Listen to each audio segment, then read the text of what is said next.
Alon, I don't mean to twist the knife in your back, but didn't Uga look so cute last night while he was sleeping? Uga is cute. I'm not gonna lie. Uga 10? That's Uga 10. Yeah, he's very Uga cute. 10. Yeah. So God, Uga. they Yeah. just run through those dogs, huh? Well, so yeah, they do. So Uga 10, I started working. He started representing UGA football in 2015. Ah. Yeah. So he's been around for a little while. He's like 7.5. He needed a nap. There's too much lights and noise in those places for an old dog like that. Well, I'm glad you're being a good sport because we'll get right into it. Welcome, everybody, to Just Your Opinion, man. Alon filling in for Steven once again, and Steven will be back when he's ready to come back, but we're wishing the best for him and his family. But in the in-between time, we got Alon to say joining me, and Alon, we have a ton to talk about, ranging from the national championship game last night to everything that happened in Week 18 of the NFL as we prepare for the playoffs, where the Raiders and the 49ers both made it, the two teams that we talk about the most on this podcast, and I can't believe it. I'm thrilled for both teams. It's good for the Bay Area when the Raiders and the 49ers both make the playoffs, and we get to talk about Klay Thompson's return all in the show. It's going to be a jam-packed show. We'll try to fit it in before the Warriors tip off against the Memphis Grizzlies at 5 o'clock, but Alon, you are a Alabama alum. Your thoughts last night on their disappointing loss to the Georgia Bulldogs. It was rough. So like obviously that game was back and forth for 3.5 quarters and then even into the start of the fourth. But it just felt like Alabama could never get their red zone offense was really bad. And they couldn't establish a dominant run game. Some of the things they did in the last game they weren't able to do.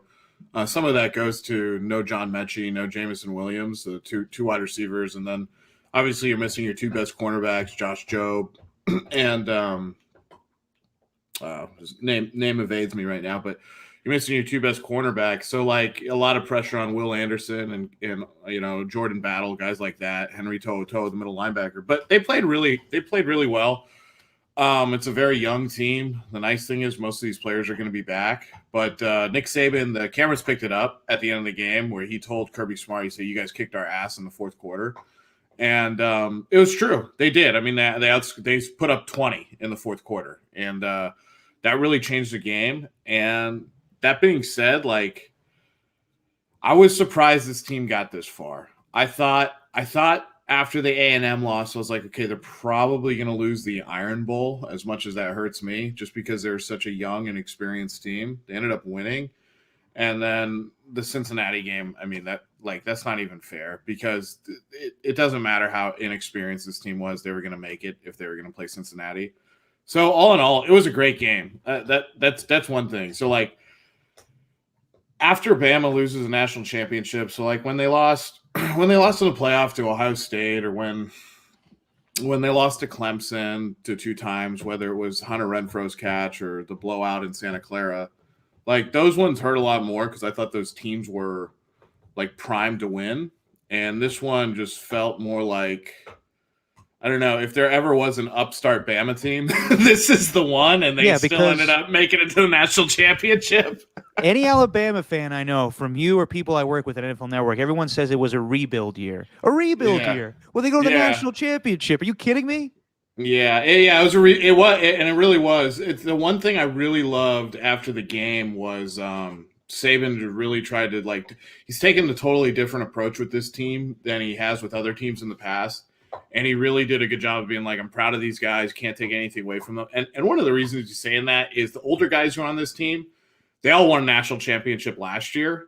And the younger guys, because so much of the team is young, they're going to be back next year. So like he has that flexibility, which is something he hasn't been able to do in the past. That being said, great game, great. Just everything about it was amazing. Georgia, they ran the hell out of the football. It's funny, the commonalities between that game and the Sunday night game in terms of, kind of what propelled the teams to victory. The teams that, I mean, it's cliche, but the teams that ran the ball more effectively and played better defense or created more turnovers were the ones who won the game.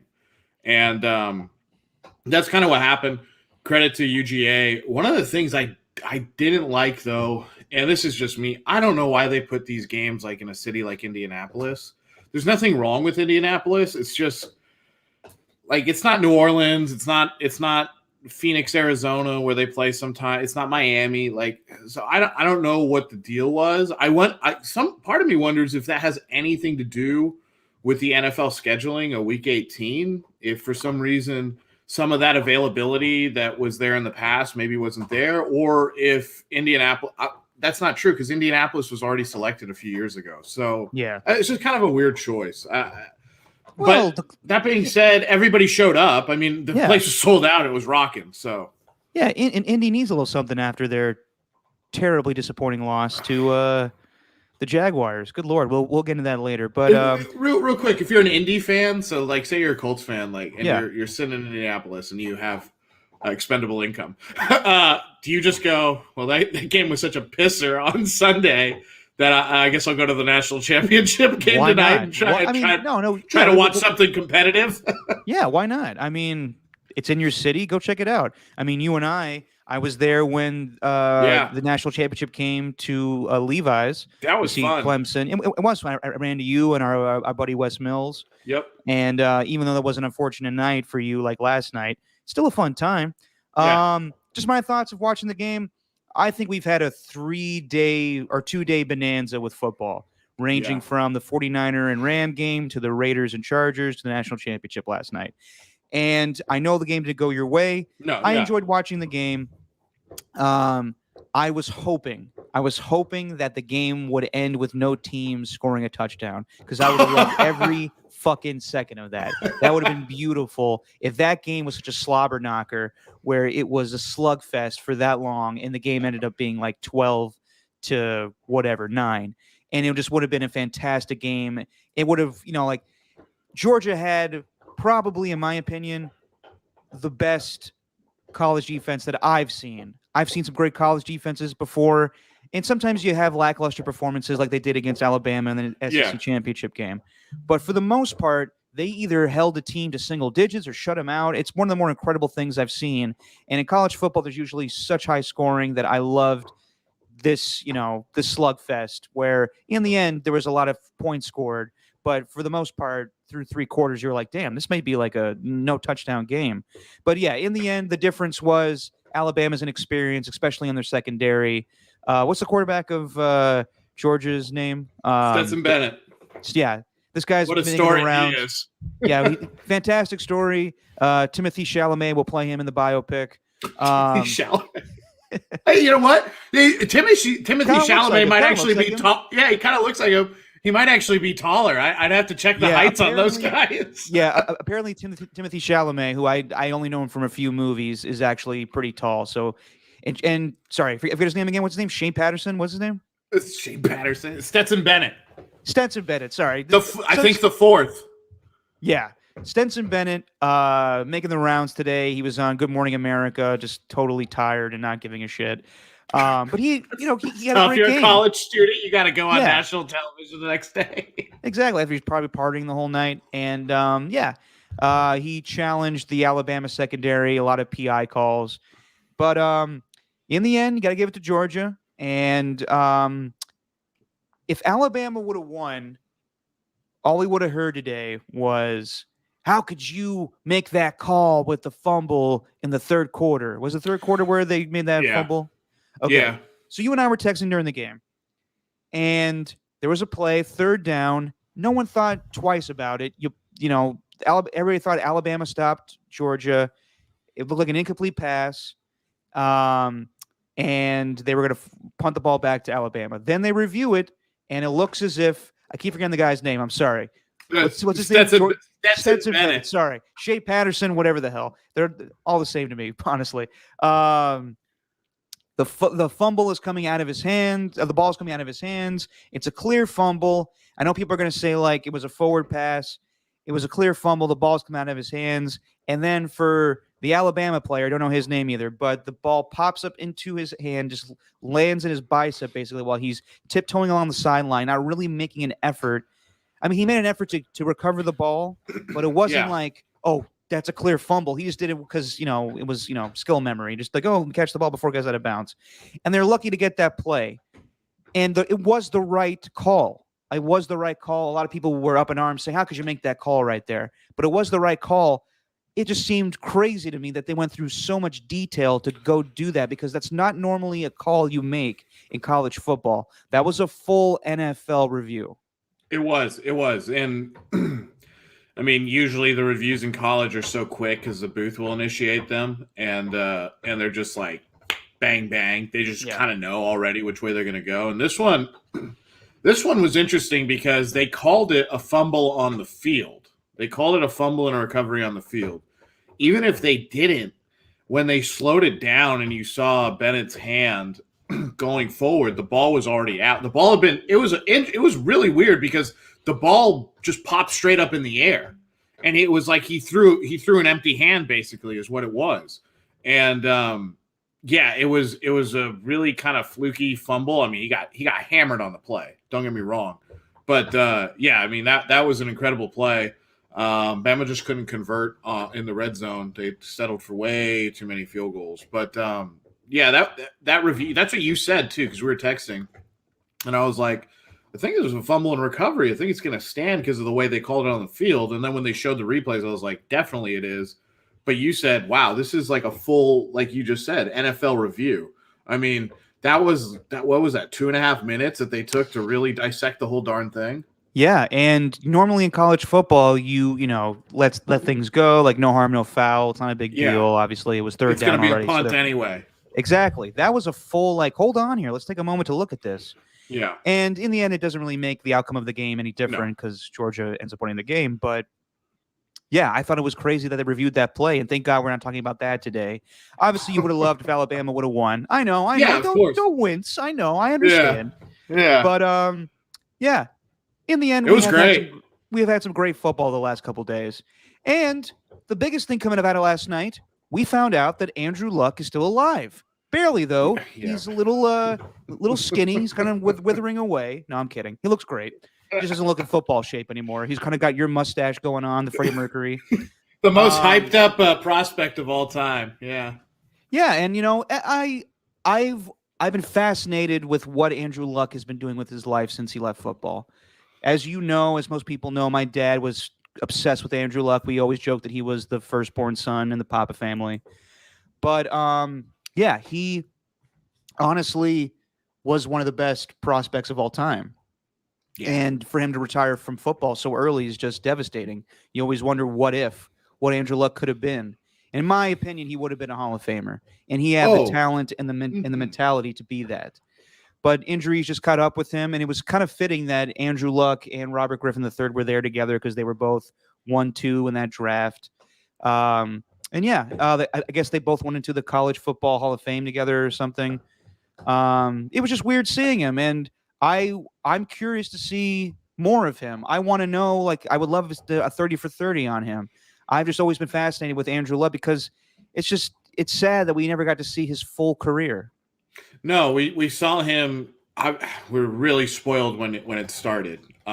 He came in and won 11 games. He took a team that, correct me if I'm wrong, Curtis Painter was the starting quarterback in the Suck for Luck year. You are correct. And, and they won 2 games. Because of Peyton Manning's neck surgery. Yes. So then Andrew Luck comes in. They win 11 games, and it was like sky's the limit. It's funny that you mentioned Robert Griffin III because he actually beat Luck out for Rookie of the Year that year. Which I didn't agree with, but whatever. People go both ways on that. Like, there's some people who do agree with it, some people who don't. His season was incredible as well. And it's interesting, both those guys, injuries totally decimated their careers. One took longer. You do wonder if some of the mishaps in Andrew Luck's shoulder rehab, I mean, if that doesn't happen, he's probably still playing. He was a little turnover prone towards the end, but like he was recovering from all kinds of injuries. And not to get too like nerdy into that quarterback class, but it's really funny. Not funny, but all the guys who were drafted in the first round in that quarterback class, Ryan Tannehill's the only guy who's still around. Yep. And the only 2 guys who have won Super Bowls are Russell Wilson and Nick Foles. And Nick Foles is the only one to have a Super Bowl MVP. of the quarterbacks in those classes, because you got to look Brandon Whedon, anybody like that guy got drafted, and yep, I remember that. his age is going to help him in the NFL. His advanced age will help him. That's didn't he go in at 29 or 30? 28. He's 28 years old. 28. Yeah, it's a little too old. But Andrew Luck, it was cool to see him there in Indiana. I wonder if he lives there if he probably does. He probably does. And Peyton Manning was there as well, and they had a bunch of they showed him on the TV, and so there were a bunch of different people there. But yeah, Andrew Luck, man, just not to get too bogged down in that, but man, he was good. He was so good. I would love to see him be a part of the game in some capacity, but I know that he has other priorities in life right now. But good seeing Andrew Luck last night. All right, Alon, let's get to it, man. You're wearing the team colors. You were there on Sunday night. Woohoo! The Raiders persevere. They get it done. They win 35-32 in one of the more crazier games I've ever seen in my life. And we'll get to your punishment real quick later on, because you ended up losing this week in the picks contest. Guys, I'm terrible at picks. I'm so bad at picks. Oh, you're better than Steven. But I didn't win either. I got 11 right. Elena won. Elena, the 2 times that she's been on this podcast, has beaten whoever, me or Steven or me or you. She's gone in. She's the pick winner both times that she's been She's on. willing to take risks. She's willing to take risks. She picked the Jaguars. She picked the Dolphins. She made fantastic picks. She picked the Lions. She's Riverboat Ron of this show. Exactly. She takes chances. And congrats to Elena. We'll have her on again to celebrate. But in the end, sir, you have to end up eating some atomic wings from Wingstop. I hear you got today. Wingstop, baby. Yeah. Rick Ross. Rick Ross, the boss. He owns like a bunch of them. Yeah. They tried to switch over to Thigh Stop, and it wasn't as good during the Thigh Stop. Yeah. No one wants thighs. People want wings. You know what? I tried the thighs. They're pretty good, but yeah, I mean, it's got to be the Wingstop. But we'll let you do that in a little bit here. But first off, let's get to it. You were there, Raider game. Tell me your experience. One of the crazier wins to get the Raiders to the playoffs. It was awesome. It was so pins and needles. At one point, I texted you. I said, and I texted a few people. I was like, they do not deserve to win if they just gave up that 4th down touchdown. I just thought the gravity got sucked out of the building when that happened. That being said, from before the game started to after everything was just amazing. Derek Carr, a few weeks ago, had said, and I totally agreed with, like, the game against the Broncos was the first time it really felt like a home field advantage. This blew it out of the water. It was a very long game. I mean, from 5 minutes left in the 4th quarter to the end of overtime was about 56 minutes in real time. So, I mean, you're tacking on an extra hour of football there. A little bit outside of the game, but before the game started, it was really cool. They had big like walls, and they were handing out Sharpies and stuff, and everybody could sign them, and they gave them to the Madden family, which was really cool. So me and my brother did that. They had the original Madden cruiser outside. And, I love it. You could tour it. Derek, it was incredible. People were lined up like halfway around the stadium to go into it. Yeah, of course. It was really cool. And some people were like, wait, that's it? I was like, that's the original Madden. Like, they're not going to bring the newest one out here, No. But that's pretty awesome that they have the original. It was so cruiser. Cool. Yeah. So you went in it?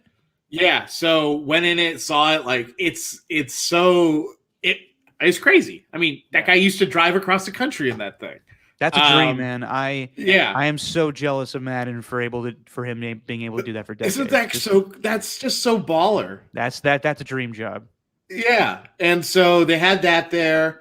They had all kinds of outside the stadium. They set up video boards everywhere with different moments of his life, and they had his Hall of Fame jacket on display and all kinds of stuff. So that was really cool. What a great tribute. No, it was. They did a really good job, and Virginia, his wife, lit the torch, and she had all her family there, their family there, up there with them. And it was kind of interesting because she started talking and she said something and the crowd erupted. Like they just loved what she had to say. And it kind of took it, you could tell by her reaction. She was like, whoa, I don't think she was expecting the crowd to just blow up when she forget what she said. And then she lit the torch, and that was really cool. Then the pregame. So one of the things is, if anybody who's listening or watching ever goes to a game in Las Vegas, you get Bruce Buffer, the ring announcer for the UFC. He does the intro to the game. It gets Steve Aoki his song plays, and it just goes insane. And then pretty much game time started, and it's really funny because when Bruce Buffer does his thing, he announces it, and as soon as that last word comes out of his mouth, the ball's in the air on the kickoff. There's no like pause or anything. The teams are both on the field, return team's ready, kickoff team's ready, and he's like, it's time. As soon as the time he says time, the ball's in the air and the game's going. So it's like it's just a sprint from start to finish. The game was great. The first quarter, Raiders dominated 10-0. I thought Andre James did a really good job against Linval Joseph, which was one of the matchups I was really keying in on because smaller centers just have tough times against 300. That's why Jordan Davis, who plays at Georgia, he's going to be a handful for centers in the NFL because so many centers are undersized now, and that guy's a mammoth of a man, like 370 pounds and just huge. But he did a good job there. Chris Harris looked like it might be time to not be a primary nickel cornerback anymore. Hunter Renfrow did some damage on him. Yeah, Hunter Renfrow they kept him in check in terms of yards and catches, but he had the two most impactful catches of the game with touchdowns. Josh Jacobs, for him to be able to do what he did with injured ribs and pick up like 5.1 yards a carry, rush for 128 yards, on 30 carries or whatever. Best performance carries of the year by him. 100%. And what's really cool is he's been racking them up the last about 3 weeks in a row. So he did well. One of the guys that hopefully no one misses or forgets to give credit to is Jalen Richard, a guy who was on this Raider team with Derek Carr in 2016 when they had a backfield that consisted of Latavius Murray, D. Washington, and Jalen Richard. And Richard, who had that guy just makes big plays, like in New Orleans in the opener when he took it to the house. The Rocket Richard. In 2016. Yeah, the Rocket Richard. Not the hockey player, though. But the Pocket Rocket. The Pocket Rocket. That's what your dad would call him. I don't know if he dug that. I don't. Yeah. But anyway, he had that third and 23 draw play where Greg Olson's totally calling that, like, let's just get ourselves some field position here so we can punt it away. Right. And then he turns into a first down.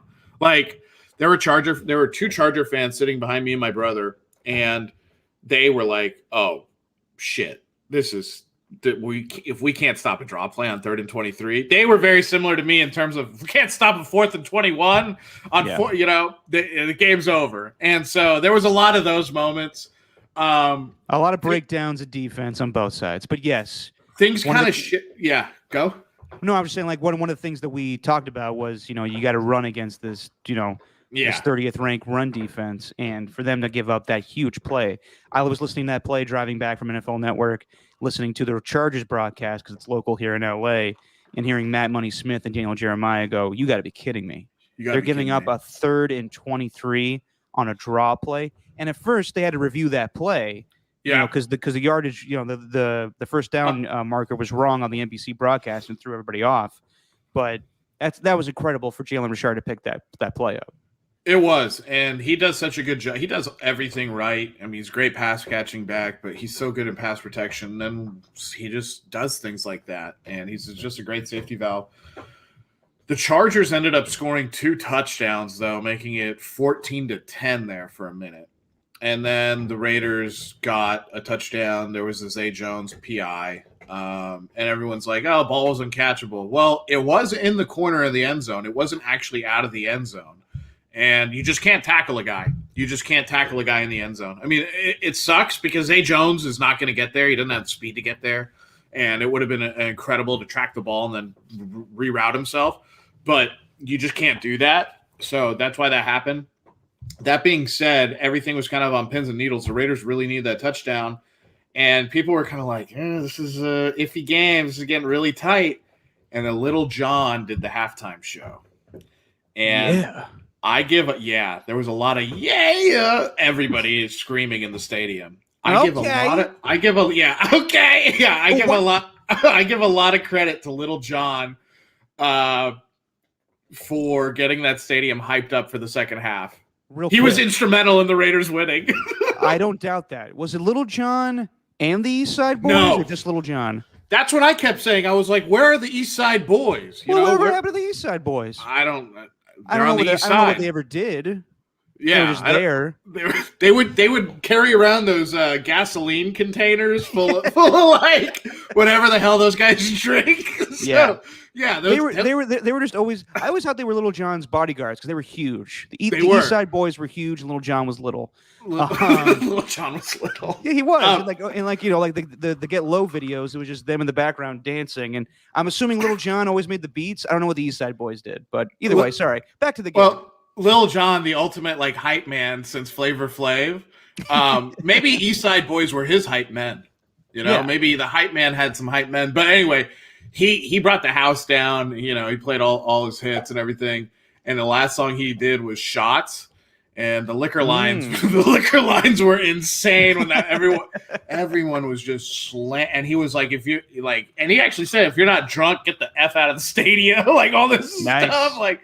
Yeah, it was crazy. So, and the Raiders are trying to go for a nice family atmosphere with no black hole anymore, and he dropped an F-bomb. Oh no! I think he did. At least everybody in the stadium said the F word to that part of the song. So anyway, but so then he did halftime, and then the third quarter happened. Third quarter was kind of back and forth a little bit, but the Raiders took that 29-14 lead eventually, and with 5 minutes left, it was like this game's done. Stick a fork in her. Well, I shouldn't count out Justin Herbert and their fourth down magic. They went 6 for 7 on fourth down, and the one that they didn't get was the dumbest fourth down ever to go for. Yes. That being said, the analytics agreed. I actually looked it up. NFL Bot tweeted something out really interesting. They said, actually, the analytics are in favor of you going for it. Your win percentage goes up by 3 percentage points and all kinds. Yeah, I don't care either. I was that field position is really important. And some people are like, stupid. Well, people value field position too much. And I'm like, field positions is freaking important in football. You have to. I'm sorry. I don't mean to cut you off and you'll finish it on the game. But just real quick with that fourth down call, you have to weigh the pros and cons of either you get it or you don't get it. And I feel in that situation, the cons of you getting stopped on 4th and 1 on your own 17-yard line is just inexcusable. Sorry. Yeah. But like Brandon Staley just calls plays like he's playing Madden sometimes. We'll get to him later, but yeah, I didn't like that call at all. But hey, it was in the favor of the Raiders, so it was good for Brandon Staley. And he probably we'll get into that call. But yeah, the last 5 minutes of the game were bonkers. I mean, all those fourth down conversions and the Raiders it's so interesting. Anytime it just feels this way. Anytime the Raiders have to play over the past 15 years, any kind of semblance of prevent defense, they just can't prevent it. They can't prevent whatever's going to happen. It's incredible. It's incredible how I've seen so many games like that where the Raiders on 3rd and long, you're wondering, do we have the personnel to stop this? Yeah, do we have the Well, no, but like seriously, and the defense has improved immensely since last season or in previous years. They have 2 great pass rushers in Yannick Ngakoue and Max Crosby. But there's always, for whatever reason, there's always a thought in my mind when the Raiders defense is in 3rd and long or 4th and long where I'm like, I don't know if they have the personnel to stop this because they usually don't. They usually don't. They usually give up those plays. But anyway, Alon, sorry. Finish your thought on the game, Well, and it doesn't matter who the safety is, whether it's Stuart Schwaggart, Michael It doesn't matter. We can go through all the Michael Giordano. Matt Giordano. Matt Giordano. Sorry, Matt. One of the many famous white safeties of Schwaggart. of the Raiders. Jared Cooper. Gerard Cooper. He got popped for PEDs. Remember? Don't. Oh well, I do. Yeah. Anyway. So then, the game goes into overtime, and you know what? Derek Carr doesn't lose when he gets the ball in overtime. And say what you will about him, that guy he lives, and you could tell from the start of the game the Staley and the Chargers did not want him to get into any sort of rhythm, because he came out and he was pretty on top of things. And the Raiders did a really good job of trying to do the same, making sure Herbert didn't get any sort of rhythm. He ended up throwing the ball 64 times, completing 34 of them. But the overtime back and forth, and then Daniel Carlson, who is worth every penny of what they just signed him to. His career arc from when he got basically cut from Minnesota and being a solid kicker at Auburn, and then going to Minnesota, having that happen, and then coming here, he's never missed in the building either. And so, and not like all the kicks were gimmies either. He had a few that were right there next to the post. So, Dustin Hopkins did a good job tying the game up. But when that game got tied, I was just like, the Raiders are going to go win this thing, because all they need is a field goal. And Derek Carr is so comfortable with getting them into position to do that. So the game ended on a field goal. And I'm sure we'll talk about the should it have been a tie, no tie situation. Yeah. One quick note. Sports books, they had so much liability if that game ended in a tie. Collectively, sports books across the world would have lost a little bit over $1 billion. Wow, really? So there were a lot of crazy parlays in Las Vegas that involved the Jacksonville Jaguars beating the Colts. Yeah. Which is already a long shot on the money line, and then parlaying that with a Raiders-Chargers tie, which would up bets up to like 700 to 1 odds. So crazy stuff like that. So there were a few tickets where people put a couple $1,000s down where they would have made just buku amounts of bucks. There is one guy, though, who made $115,000 off a $1,000 bet. He bet Jacksonville to beat the Colts and parlayed it with the Raiders and Chargers tying in regulation.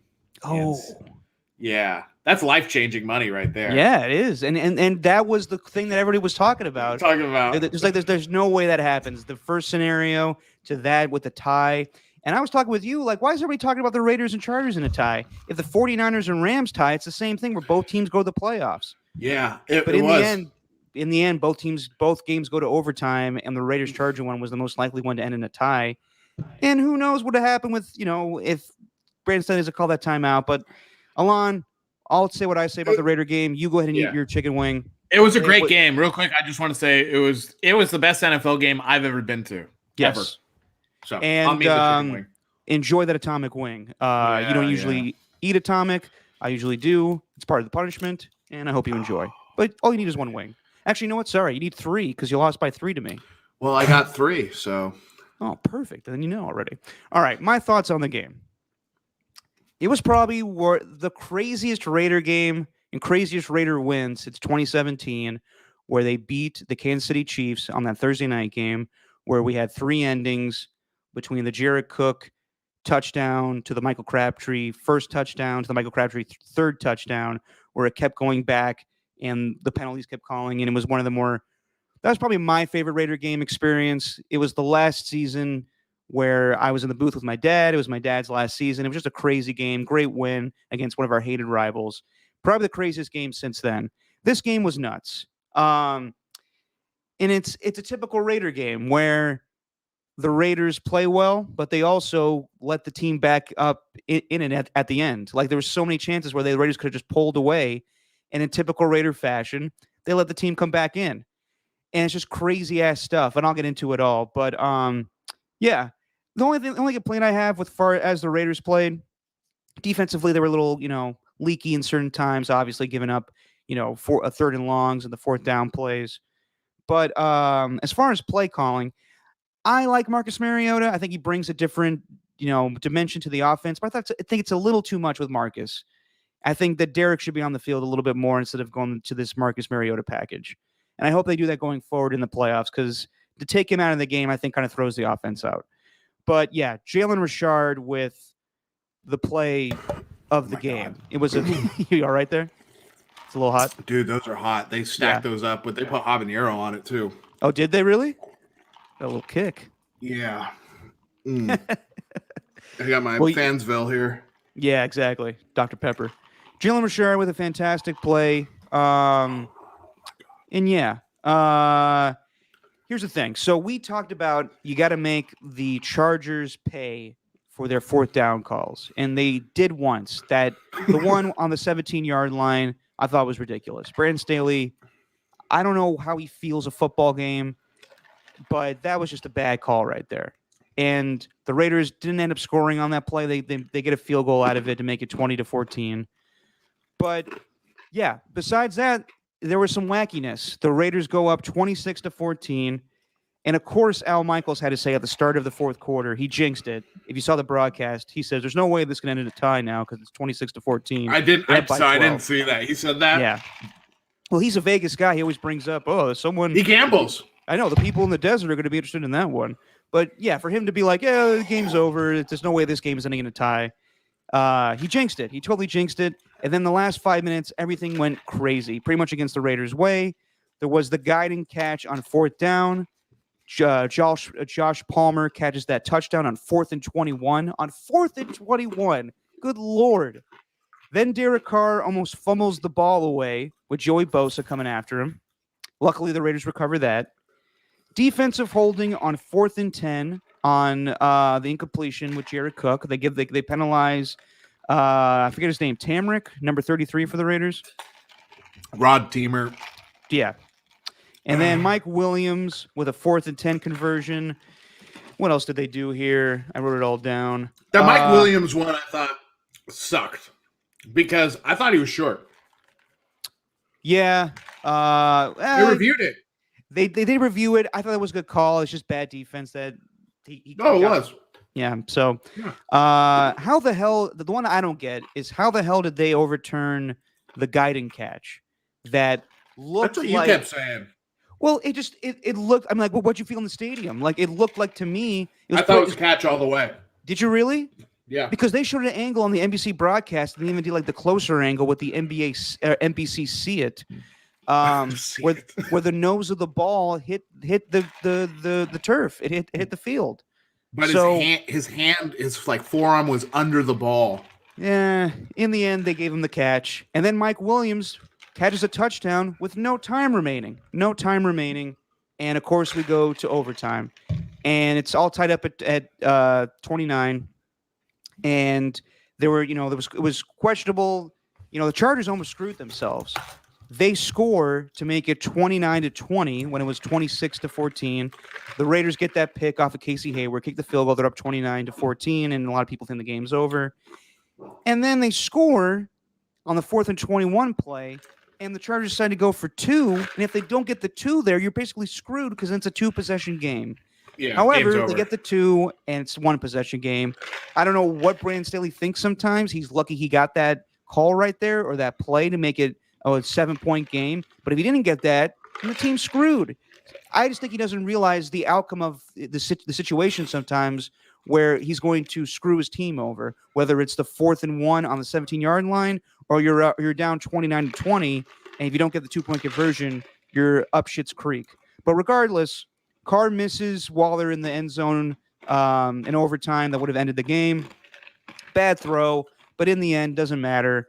Another 4th down conversion by Mike Williams. And Mike Williams almost ended the game, but he drops the ball in the end zone. That would have been dicey there. That would have been, Jesus Christ, I can't believe we lost the game on that. It would have been a miraculous catch, but they held him to a field goal and were tied up at 32 apiece. And then Derek Carr and Josh Jacobs were fantastic on the final drive. Derek Carr with that throw to Zay Jones in the corner there. And I got to give props to Zay Jones. I said that he won't replicate his game from a week ago against the Colts. He played a fantastic game. He's been excellent since, obviously, what's been going on with the team. And then we get to the most controversial point in the game where they're running the ball and you don't know if the Raiders are trying to run out the clock or they're trying to set it up for a field goal. Listen, Rich Bisaccia can allude to whatever he says. You can look at the stupid video on Twitter where the long snapper is telling Austin Eckler we would have kneeled down and just gone to overtime. You could even listen to Derek Carr in the postgame where he's saying, I'm not sure that timeout doesn't change things for us. It was never, in my belief, and I'm sure it's your belief, and probably all of Raider Nation's belief, the Raiders were never considering to just kneel and tie the game. They were always going to try to go for the win, whether it was a ridiculously long field goal or whatever. I don't think at any point in the game on that drive were they thinking, we're going to tie the game. Now, the scenario could have been, let's say, Brandon Staley calls that timeout and they get stuffed, and then you're looking at a 4th and long.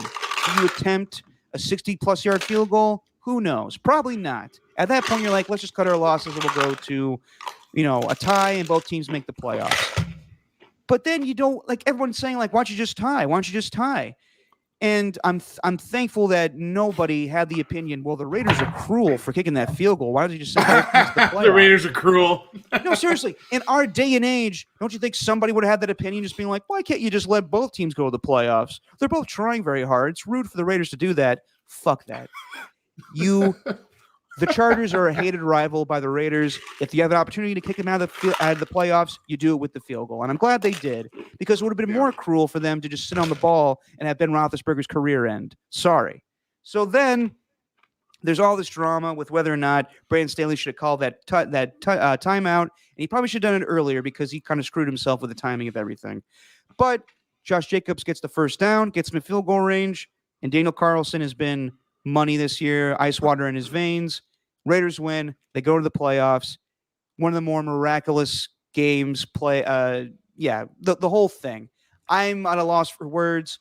I cannot believe that they found a way to win that game. You can argue whether or not the Chargers kind of screwed the game in the end of some of their decision-making, but I just feel that the Raiders have persevered through everything this season, whether it was dealing with John Gruden and his, let's just call it what it is, his firing. Yes, he, decided to leave on his own terms, but in the end, he was fired, and there's no way they could have kept him. The Henry Ruggs situation, and that being so detrimental to the team, probably worse than the John Gruden situation, given that he was such a reliable guy, and he did something horrendous. And then they have an interim head coach. They deal with the Nate Hobbs stuff. They found a way. And most teams would have crumbled. Most teams would have just been like, there's so much shit going on, we can't deal with it. And other Raider teams in the past probably would have reacted that way. But they found a way. They went 4 in a row.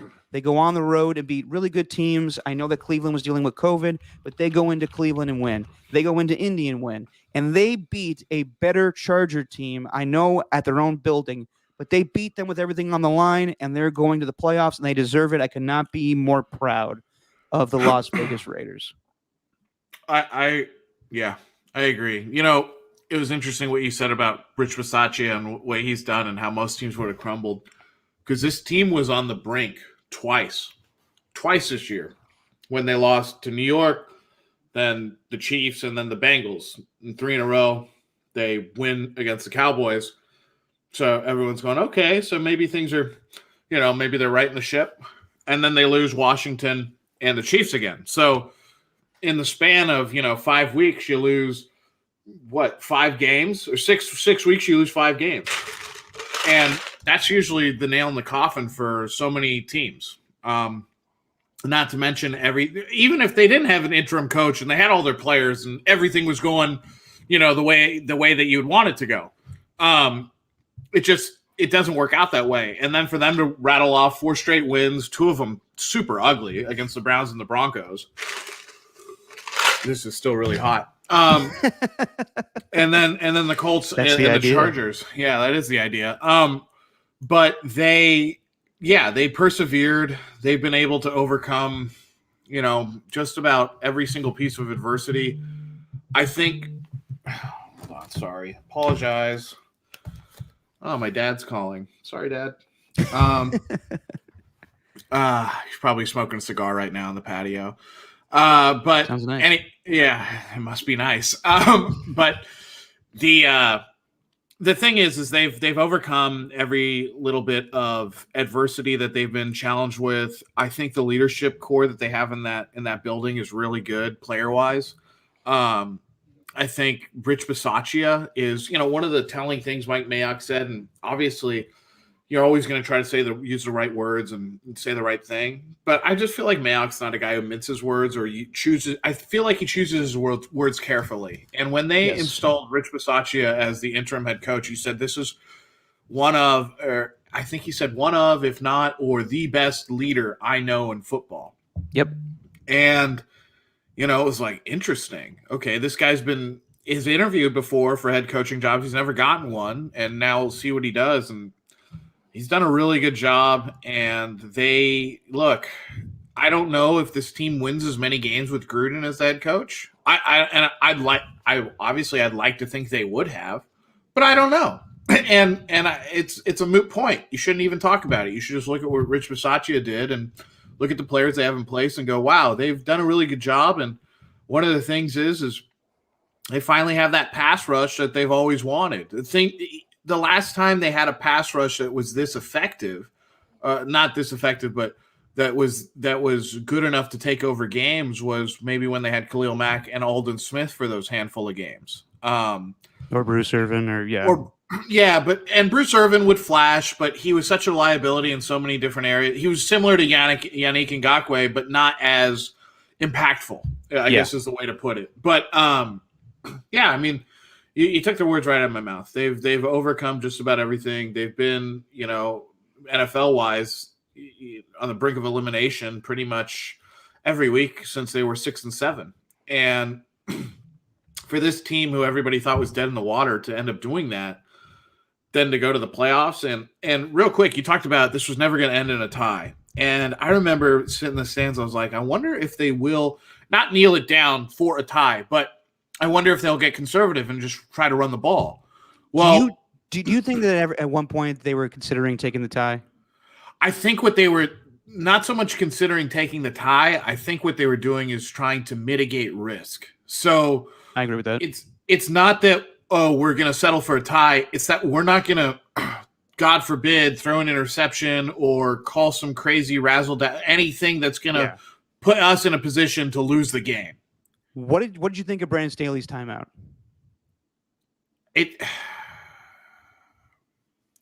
I thought from a clock management standpoint, it didn't make any sense. From a coaching standpoint, he said he wanted to get his personnel.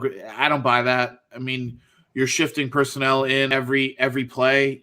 They just ran the ball. Shouldn't your personnel grouping still be you're anticipating they're going to run the ball?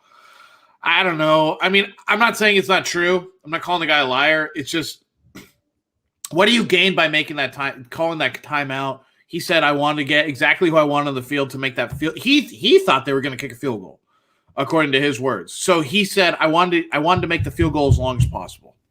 I think that he still thought that he had a chance to either get the ball back or stop them from kicking the field goal. And probably should call it his timeouts earlier if you're going to do that. But his whole mindset was, let's get the best personnel on the field for this rush defense so we can pin them back and lose yardage and make the field goal harder and have the hopes of maybe getting the ball back. Who would have known if they got the ball back with 10 seconds left that they're going to try to kick a field goal? At that point, if you're the Chargers, your best interest is just try to tie the game at that point. Well, and you don't – so a few things here. You hear Derek Carr and some of the other players that changed the thought process of what we were going to do. I think it more changed – it didn't really change the play call of what they were going to run, I'm sure, but I think it changed their game management process. I agree. Is really what it was. I don't think at any point they were like, let's tie. And then they were just like, let's see what happens here. But the timeout helped them out, definitely. It did. It gave them time to prepare more and really, really figure it out. Yeah, but I mean, like, who's to say, like, the Chargers wanted to knock out the Raiders too.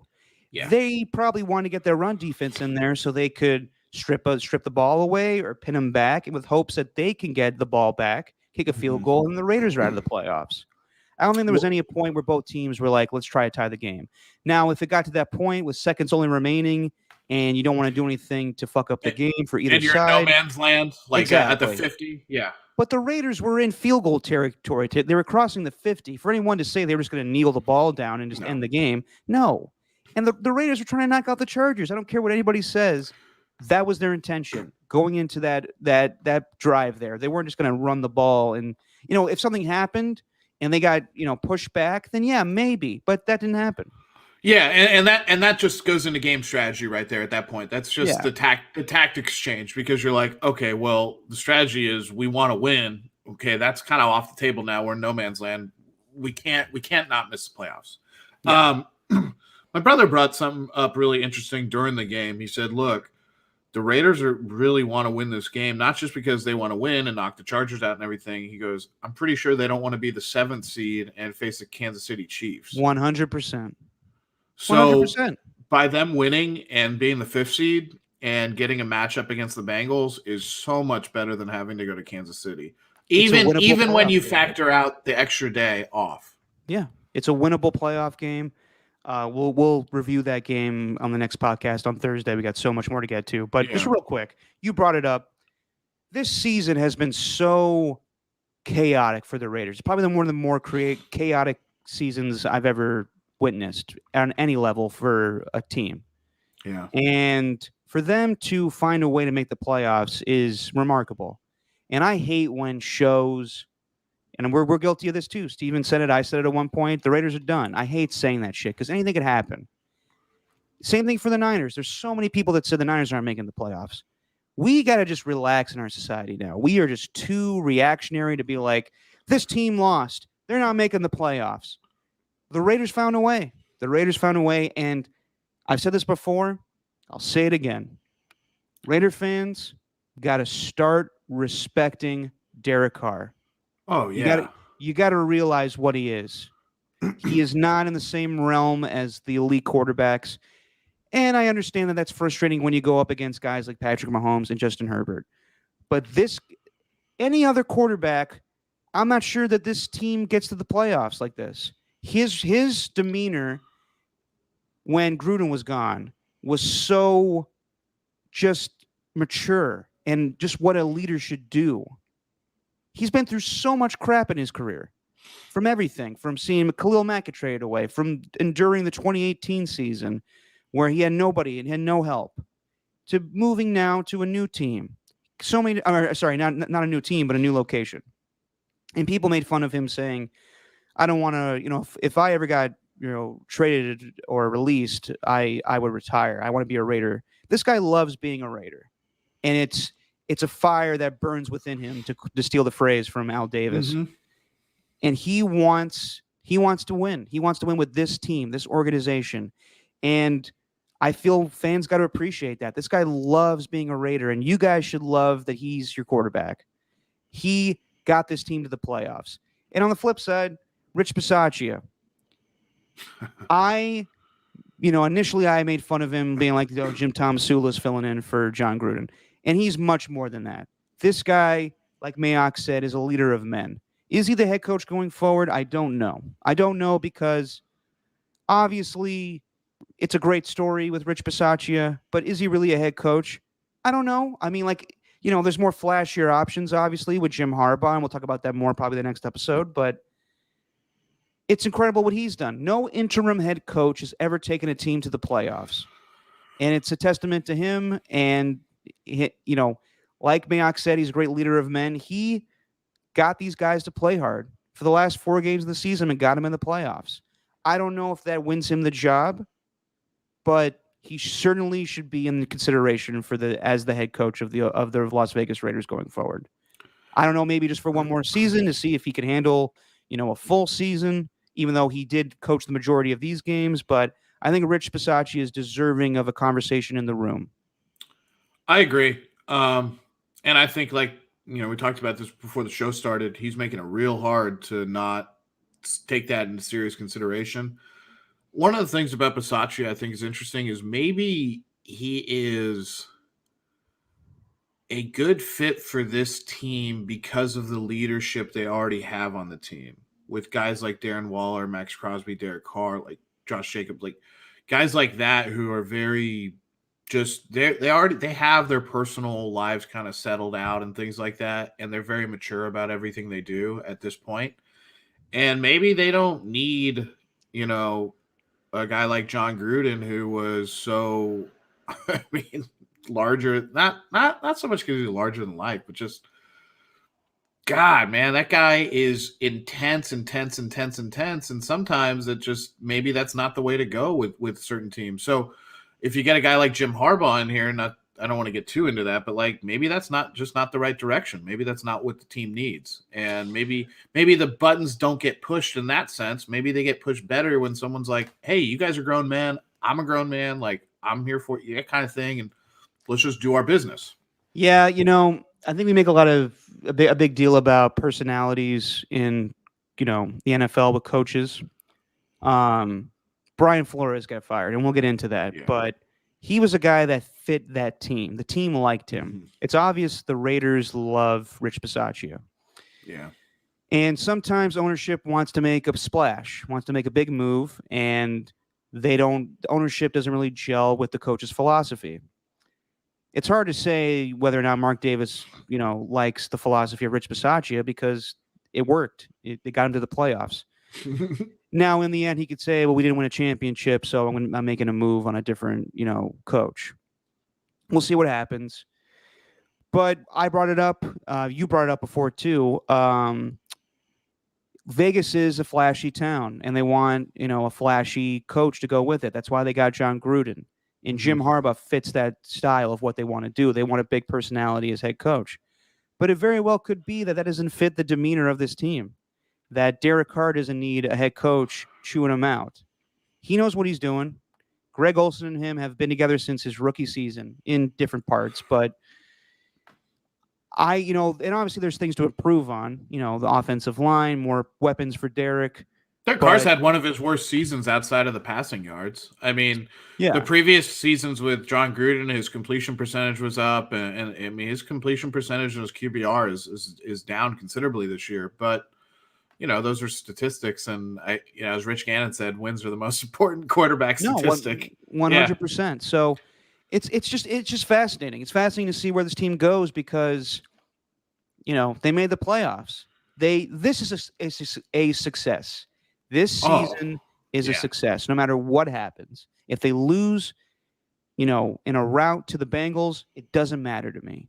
I feel from what happened this season to this point now, for them to make the playoffs, it is a success. It'll only get better from here, no matter what happens, in my opinion. You got to keep Derek Carr. You got to keep him with Renfro and Waller and keep this offense going. Whether Rich Bisaccia is a part of the team or not, I don't know. Whether Jim Harbaugh is a part of the team or not, I don't know. I just think whether they keep going in the playoffs this season or whatever happens next season, things look bright for the Raiders. You have to keep Derek Carr. He's everybody on the team loves him. I mean, there's so many guys that all really like each other on that team, and it's so important.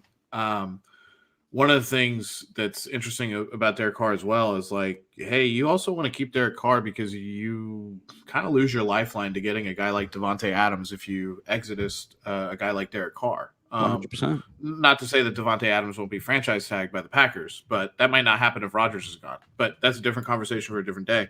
About personalities, about coaches, and this is getting away from the Raiders and more about their opponent, the Chargers, on Sunday. I keep wondering, one of my good friends who's a doctor, he lives in Texas, but he watched a lot of football. We played high school ball together. And I keep wondering and asking him, I'm like, at what point as a player do you stop having – it's not that you're going to not execute the calls that the coach is saying, but where do you start to not buy in as much? And this was with regards to Brandon Staley and his propensity to just – be reckless with his game management decisions. And I don't want to spend too much time on this, but like, what do you think, Derek? Like, where's the point where everybody in the locker room starts kind of looking at each other or on the sideline goes, man, we're really going for it again. Like, or we're really doing this now. Like, it's just tough. It'll be in the off season. I think that either the general manager, the owner, or Justin Herbert need to sit down with Brandon Staley and go, this isn't Madden. Like, this is real football. And you need to learn and get with a game management expert or somebody on the sideline to make sure that we're making the proper decisions at the proper time. Does this fly with a more veteran team? Probably not. Like if it was a more veteran quarterback, like let's just say Aaron Rodgers is the Okay. quarterback. Yeah. Like let's say Brandon Staley becomes the head coach of the Green Bay Packers instead of the Chargers.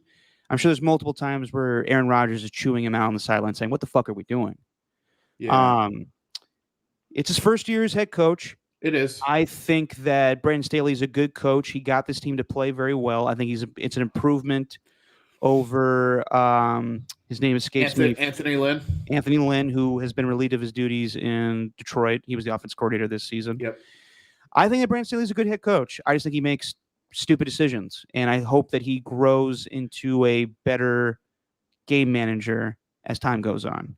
That's kind of what I'm saying, because like he's a good coach and he knows what he's doing. It's just you cannot lose the drive from your team, the confidence from your team in you as a leader.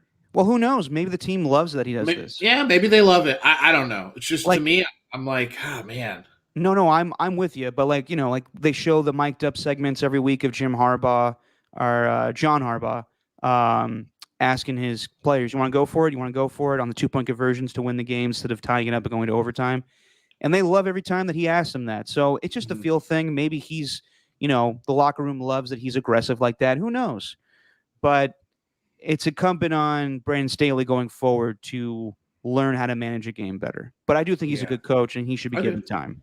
I agree. No, I agree. I just kind of always think I'm like I wonder where that fine line is and where that balance is. And the Chargers should be kicking themselves today because they had ample opportunities to punch their tickets to the or yesterday because they had ample opportunity to punch their tickets to the playoffs. Very similar to the Colts. They had a lot of opportunities to really write themselves in, and instead they backed themselves out. Yeah, we'll talk about it later, but just looking at the AFC playoffs, there's a lot of teams that deserve to be in there, and there's a lot of teams that didn't make it that you're wondering how the hell did they not make it. But we'll get to that a little later. Let's talk about the other huge game of the day on Sunday. Yeah. 49ers go into LA, take on the Los Angeles Rams, are down 17-0, and find a way to come back and win the game 27-24 in overtime. Remarkable game. My dad was in town, obviously doing the game. Didn't call me to hang out, but hey, I'm not upset about it. Anyway, so the Rams, 49ers, Alon, how's that wing treating you? You know what? It's subsiding. Okay, I had all three, and my lips are still, kind of burning, but luckily everything else is okay. What'd you think of the Niners comeback win over the Rams to make it to the playoffs? So in the stadium, me and my brother were watching the game. They had the game on the screens, and they were down 17-0. And I kind of remember just leaning over to my brother and going, "Watch, the Niners are going to come back here. I just have a feeling that the Rams are gonna shit the proverbial bed," and they did. And I was just like, I was like, I didn't want that to happen because obviously I picked the Rams to win. But I didn't have money on the game or anything. So I was like, is this really going to happen? And the only thing that kept going through my head was after Jimmy would make these throws. And I know he threw 2 interceptions. I get it. But when he was making these drives happen, I'm just thinking the whole time, and how could you not think this? Is this happening if Trey Lance is on the field? Or you could go the other way. Are they down 17-0 if Trey Lance is on the field? I don't think they make that comeback. So let's just say Trey Lance on the field, same situation, down 17-0. I don't think they make the comeback if he's starting quarterback. Nope. Jimmy Garoppolo did such he was masterful. And, he threw this was a really good thing to see out of Jimmy. He only completed about 23 passes, but he threw for over 300 yards. So, that tells you how aggressive they had to be and how he was executing deep throws down the middle of the field. And that's always something that people have harped on Jimmy for. Back to his Eastern Illinois days, he was not the greatest. Look, he's actually always been a turnover machine in terms of throwing interceptions, back to his college days. But that being said, the guy has grit. He has resolve. He played super hurt. His hand is still totally screwed up. And he was able to guide them to a win. I think the other thing that deserves a lot of credit is, okay, they get in that 17-0 hole, but pretty much the Niners defense steps up and just shuts down a Rams team where I look at them and I'm like, how do you guys just not, boat race everybody? Because they're so potent. They have, I think, a great quarterback in Matt Stafford. They have good running backs, and now that Cam Akers, is not healthy, but recovered a little bit. But they have Sony Michel. They have good wide receivers. I mean, you can't stop Cooper Kupp. I don't know. It was a hell of a game to watch. We talked about it at the start of the show. The NFL couldn't have asked for any better of a weekend, and football fans in general couldn't have asked for a better span of 48 hours than what they just got. But yeah, I just think it's foolish for 49er fans to want to, because I know 49er fans are like Kyle Shanahan. I don't know if he's the answer. I don't know if Jimmy's the answer. I'm like, you have one of the best play callers in the NFL who actually has respect from his team. That's number one, because a lot of these play callers don't always have respect of their team. They're just kind of, and they're not great. Like Josh McDaniels wasn't the best head coach. So stuff like that. I think they did a really good job pulling it out, but you just have to give props to Jimmy Garoppolo. And outside of Jimmy, Deebo Samuel, I don't know if they have to come up with a new award or like X factor of the, I don't know, most dangerous player or something. He's amazing. Yeah, it's incredible. And he's the best double threat in football right now. Triple threat. Triple threat passes too, though. He throws passes now. He runs the ball with authority like a running back. Way better than Cordero Patterson does. It's just different. Oh, it's not even close. And he's a stud wide receiver.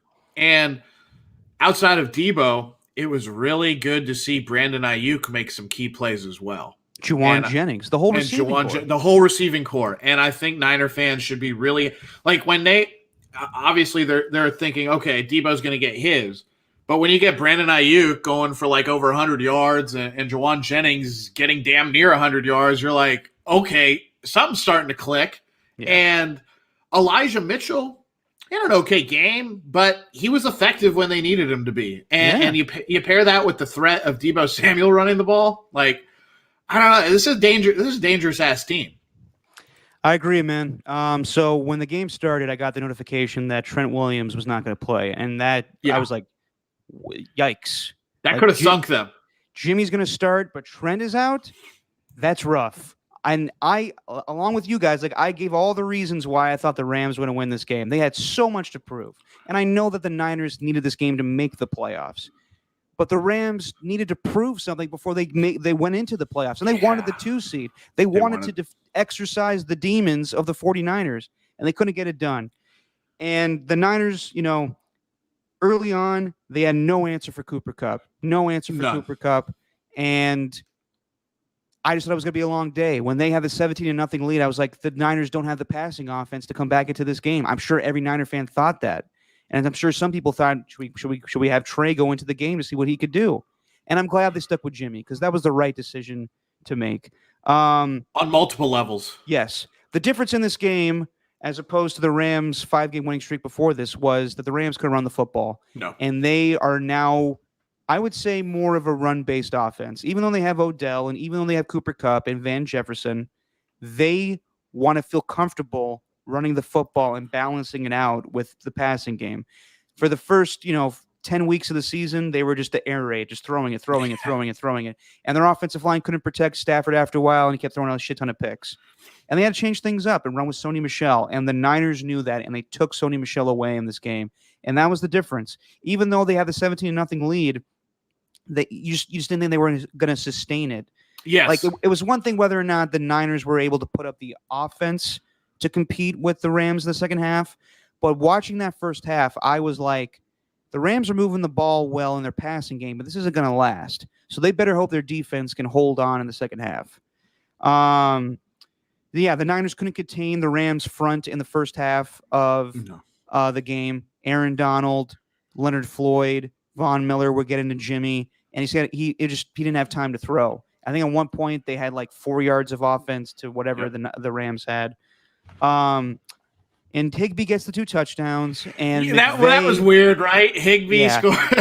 McVay running in the end zone. I'm sorry. I like Sean McVay. I think he gets a bad rap. I think some people think that he's kind of phony at times, and he can be. But him running into the end zone like some Rex Ryan shit, like that was bad. That was bad. Well, he ran in, and Mr. Official, the official there was like, "What the hell are you doing down here, buddy?" Like, and he's like, "I'm just celebrating. I'm like, I'm so jacked, man. Like, I just want to be part of the guys, like, oh, we're all friends, and oh man, we're gonna hang out after the game. Me and Kyle and Peter Schrager." Exactly. That's exactly what it was. I live in LA. Like, I was just like, he's such an LA dude, which that's awesome. I mean, I take my shirt off on Hard Knocks. I'm just one of the boys, even though I'm a nerd. Even though I'm a nerd. No, he's a football nerd. Yeah, he totally is. I like Sean McVay. I really do. But he does some weird shit sometimes. I didn't like him running in the end zone like that. That was weird. I've never seen. I mean, have you seen that before? Rex Ryan in the playoffs. Rex Ryan with his headset. I do remember that, and that was pretty great because that was probably the last time Rex Ryan ran. A big deal was the Rams not capitalizing on the Taylor Rapp interception. So what's funny about that, last week when we talked about it, I mentioned Taylor Rapp and Jalen Ramsey. We were both talking, and I was like, these guys are 2 of the headiest defensive backs. They both got interceptions, and they just, I don't know. It's like that game was on a silver platter for the Rams, and it's like they didn't want it. Take it back. Yeah, like we'll get to it later, but for them not to capitalize on it, like they got to win this first wild card game because it's just in the back of your mind, and it sticks with teams like when they go into the playoffs. If you have a bad loss before the playoffs start in the regular season where you had something to play for and you just didn't capitalize on it, it could eat at you. Oh yeah. And so they're up 17-0. They get the Taylor Rapp pick, and you think they're going to add more points on, but they don't. They don't get anything. The Niners front is getting to Matthew Stafford, and he's got issues where he's not mobile enough to get out of those situations. The Rams' O-line is great in run blocking, but not great in pass protection. Andrew Whitworth is getting up there in age. Mm-hmm. So, it flipped. It flipped on not capitalizing a squandered opportunity off of the Taylor Rapp pick, and then Jimmy and the Niners are able to go get a field goal before halftime. And still 17-3, you're thinking, okay, they can make something out of this. They come back in the second half, and Jimmy is just throwing darts right at the Rams defense. Besides Jalen Ramsey, Taylor Rapp got the pick, but there's nobody in that secondary that scares you like that. So he was going right after them. And there's a lot of holes in this Rams defense. They got Stafford, and they got these, they got Odell, and they got Von Miller, but they sacrificed a lot of good talent. They lost John Johnson. They lost Ty Hill, I want to say his name, the nickel cornerback. Both of them went to Cleveland. They lost good middle linebackers. Like, second half changed everything. They come down, and Debo runs right at them for the touchdown, and the Niners defense got after Stafford, and the Niners running offense turned into the same thing when they played the first time, when they ran it 46 times down their throat. In the second half, they went right after them again, and the Rams couldn't contain them. And then, Stafford I don't understand. Like, I get it. Like, the offense at that point, they could not run the football. They could not run the football in the second half, and they were trying their best, trying to throw passes to Cam Akers and getting him involved in the running game, but the Niners were prepared. They stopped that running game, and they were gonna make Stafford win that football game. And he just, people can say, like, how come didn't they feed Cooper Kupp more in the second half? They didn't have time to do it. No. He didn't have time to throw back there. The offense was totally out of whack, and the wheels were spinning after Stafford throws that pick to Emmanuel Mosley, and he's been doing it so much this season where he just forces deep passes into double coverage. I don't know what the hell he's seeing. I don't know why he's throwing a fake Cooper Kupp there, whatever his name is, Skoranek, or whatever that guy's name is. Fake Cooper Kupp. Funny. But the game flipped, and at that point, the Niners were in good position to win the football game once they tied it up 17-17 after Debo throws a dime to Jawan Jennings. What a play design that was, by the way. And people have been calling for Kyle Shanahan to throw a trick play, and it was a great time. Like, he knows the right time to do it. I don't think he's called a trick play since 2019 where Raheem Mostert threw the touchdown pass. Or what was it? No, it was Emmanuel Sanders throwing it to Raheem Mostert, I want to say. That against sounds the about Saints. right. Yeah, it was the crazy game in the Superdome. But that was a crazy the Niners are in good position to win the football game at that point when it's tied up 17-17. They're driving. The Rams defense has no answer for the Niners offense. And then Jimmy throws the pick in the end zone to Jalen Ramsey. Yeah. And Jalen Ramsey makes a fantastic play on that. And then it flips again. Then you think the Rams are in good position because then he started running the ball with Cooper Kupp on reverses. Cooper Kupp gets open. And Cooper Kupp makes an amazing play in the end zone to get the touchdown. And they're up 24-17. At that point, I was like, damn, despite a great effort by the Niners coming back, they're going to lose this football game. Yeah, they may have just not had the firepower at that point. Exactly. Yeah. The Cooper Kupp was just lethal against the Niners defense. The secondary played very well, but the Niners knew that in order for them to win, they had to take everybody else away. They weren't going to stop Cooper Kupp, take Van Jefferson away, take Odell away, and just leave Cooper Kupp because you're going to have a hard time with that anyway. And Odell had his worst game of the season. Yes. And hopefully the pass rush gets to Stafford, and the game plan was perfect. DeMeco Ryans has been a fantastic defensive coordinator for the 49ers. They have not missed a beat. They haven't. So they go up 24-17, the Rams do, and then the Niners get the ball back. And once Von Miller sacked Jimmy Garoppolo, I thought this game's over. Because at that point, I think it was the 2-minute warning was over. Was past that. They're punting the ball back to the Rams, and the Niners still have all three of their timeouts. Then the Rams decide to run the ball, even though they haven't been effective running the ball whatsoever, to force the Niners to take all their timeouts. And they do that. However, that third down play I thought was interesting. They could have gone for the jugular there. They could have, if they get the first down, the game's over. Little screen pass to Cooper Kupp or whatever there. You get the first down, the game's over, and they run the ball on 3rd and 7 or whatever it was. They get minimal yardage and have to punt the ball back to the 49ers with no timeouts. At that point, you're hoping that the Rams defense can make a play with Aaron Donald and all these guys. But to that point, they haven't made a play, since the first half. Exactly. They made they had the sack. Von Miller had the sack on Jimmy. They had the sack on Jimmy, yeah. But for the most part, the secondary couldn't stop the Niners. They couldn't do anything. No. And then Jimmy Garoppolo has the best drive of his career. That throw where he steps up in the pocket and threw to Debo to make that 45-yard reception, fantastic. They get the touchdown to Juwan Jennings, and you just felt at that point that this is the Niners game to lose. And they get the field goal in overtime. They milk the clock like they always do against the Rams, just running it down their throat. or as Steven says, their gullet. The gullet. He likes that phrase. And they kept running it, and they bleed the clock where you don't have enough time for the Rams. They had like 2:45 left. But, yeah, the Rams managed to stop the 49ers, kick the field goal, make it 27-24. Rams get the ball back. And at that point, I was wondering, they already knew the outcome of the Cardinal game. Is it in the best interest to, try to win this game or just say, fuck it, we already won the division. Let's just go to the playoffs. I still thought they were trying to do something, even though they were struggling on offense. The defensive line was getting to Stafford. He was getting uncomfortable, And then, I thought it was kind of just like, McVay and Stafford just being like, let's just see what we got here. Their secondary is not fantastic. Let's just go right at that rookie, Avery Thomas, or what? I think it's Avery Thomas.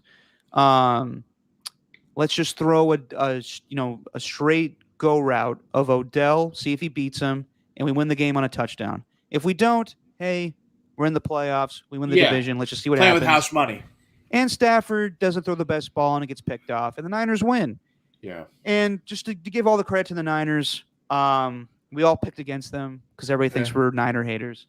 But honestly, I thought that the Rams needed this game. They really needed to show that they are over the Niners struggles, and they're not. It's still a problem for them, and that's got to eat at them going into the playoffs. But regardless, Niners win, and same thing with Derek Carr. Niner fans need to appreciate Jimmy Garoppolo. He will not be your quarterback next season. You can all be happy about that. Yeah, he won't be. But he had a fantastic season. And I know people are going to say, like, oh, he sucked at times. The whole team sucked at times. But he was a trooper. He was not happy about the Trey Lance trade, and he did the best with this team. He got him to the playoffs. He put on a great attitude. He won the job, and deservedly so, and he got him in the playoffs. And you could say, well, what's the point of this season? If they don't win the championship, what's the really point of this season? Like, is this just to, drive up draft stock for Jimmy? Is it just, for Trey to just, sit on the bench and not gain any time playing? It's much more than that. That's such a jaded way of looking at things, I know, 100%. And in the end, can you just be happy that Jimmy Garoppolo in his last dance as Niners quarterback got your team to the playoffs, and it boosts the confidence of this team going forward, regardless of what happens? I don't think they're winning the Super Bowl. I don't think the Raiders are winning the Super Bowl. But I just think that sorry, I'm rambling. I'm talking 50 miles a minute. This team, it's beneficial for them going forward that they knew that they needed to upgrade a quarterback.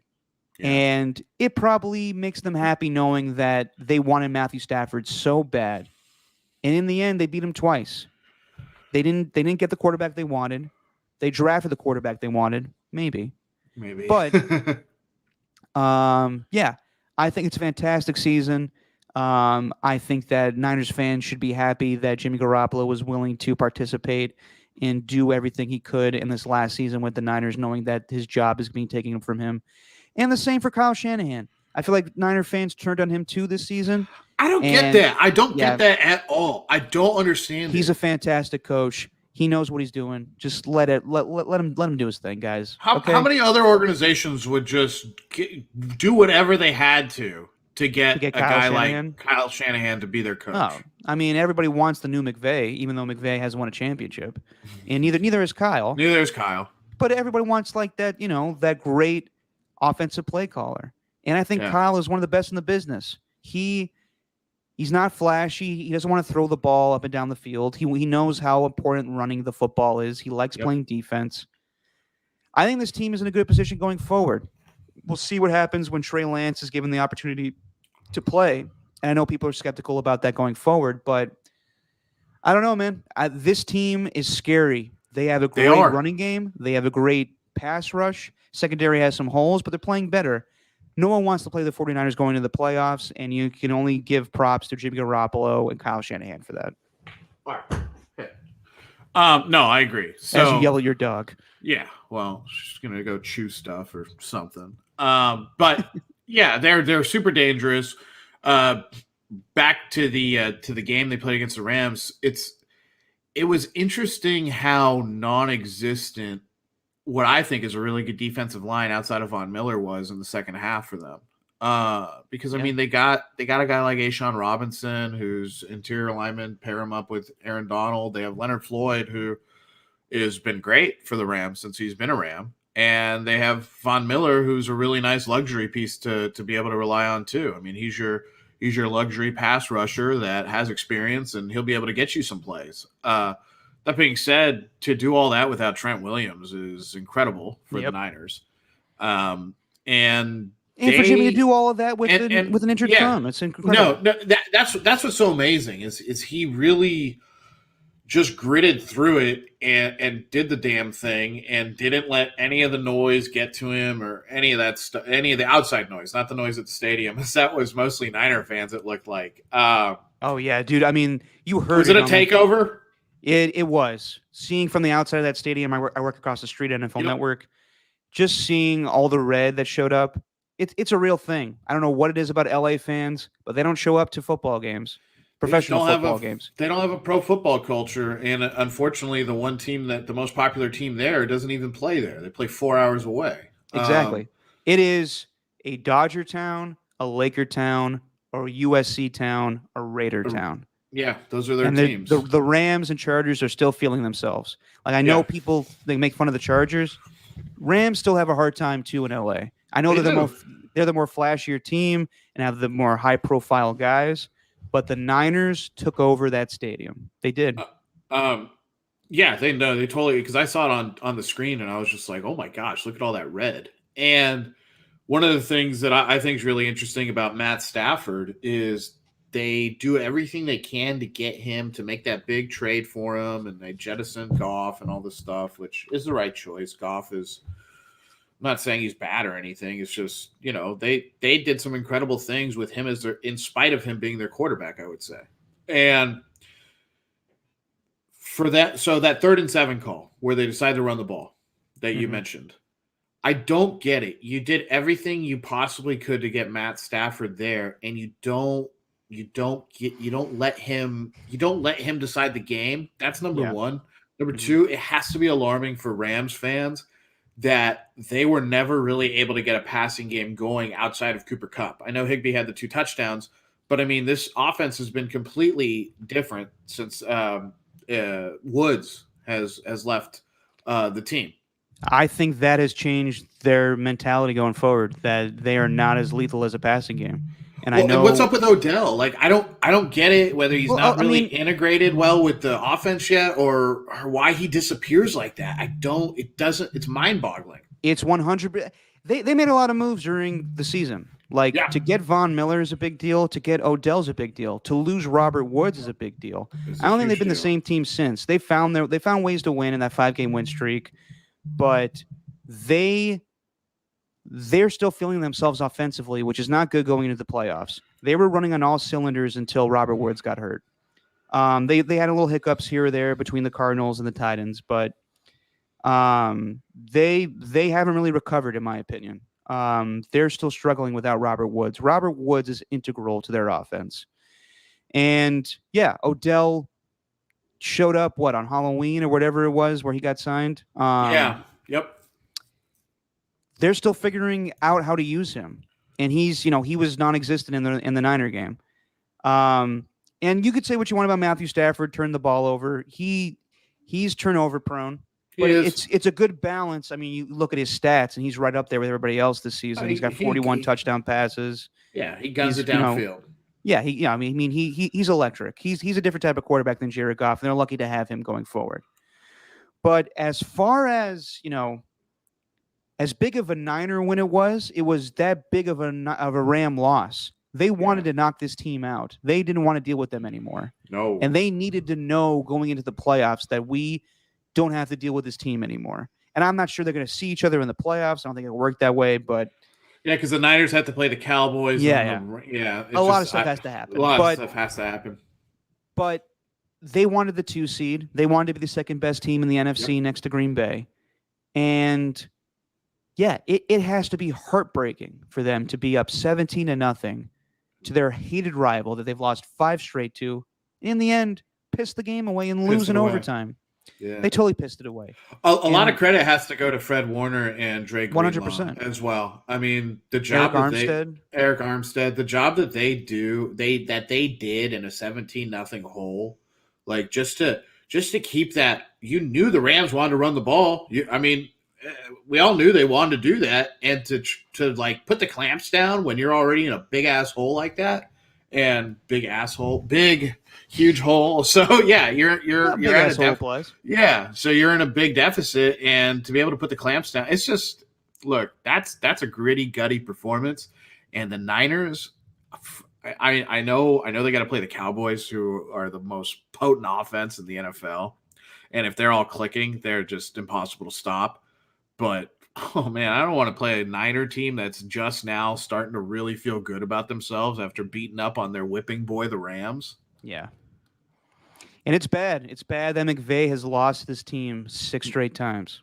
It's bad because Kyle and him are always compared, and I know that everybody gives the love to McVay because he's the one on the cameras more often. And I'm sure there's a part of Kyle that's like, I love Sean, but I'm better than him. And he's proven it 6 straight times.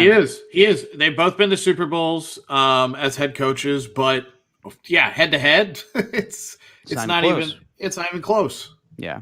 And I'm sure there's a part of, the Rams organization. They're like, well, they've mentioned that they hated the fact that the Niner fans took that game over, but they're also just like, are we doing this the right way? Are we going all in? Is that the right way to go about things, where the Niners don't go all in? They make smart moves for the longevity of their teams. Try to build a roster. And in the end, they keep kicking our ass. Like, sometimes just a team matches up better. Whatever it is, like, I'm sure the Rams have more talent. Obviously, they do. They have more talent on their team. But just matchup-wise, the Niners know how to beat them. At all the skill positions, they have more talent, with the exception of, I would say, I'd rather have Deebo Samuel than just about any of the Rams receivers.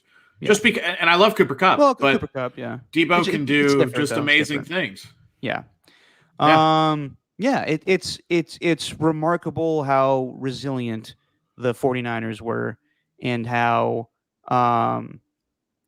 sorry, hold on. Sorry, my computer is dying. I haven't plugged it in. Are you on a laptop? I am. Sorry, hang on one second. Bro, get a Mac. Don't get a Mac. That's stupid. No, sorry. Get a PC. My computer telling me you got like 5 seconds of battery life. I'm like, holy crap! And then I just realized my computer hasn't been plugged in for days. Okay. I am slowly dying. Derek, plug me in. Like me a week ago on the old booster episode.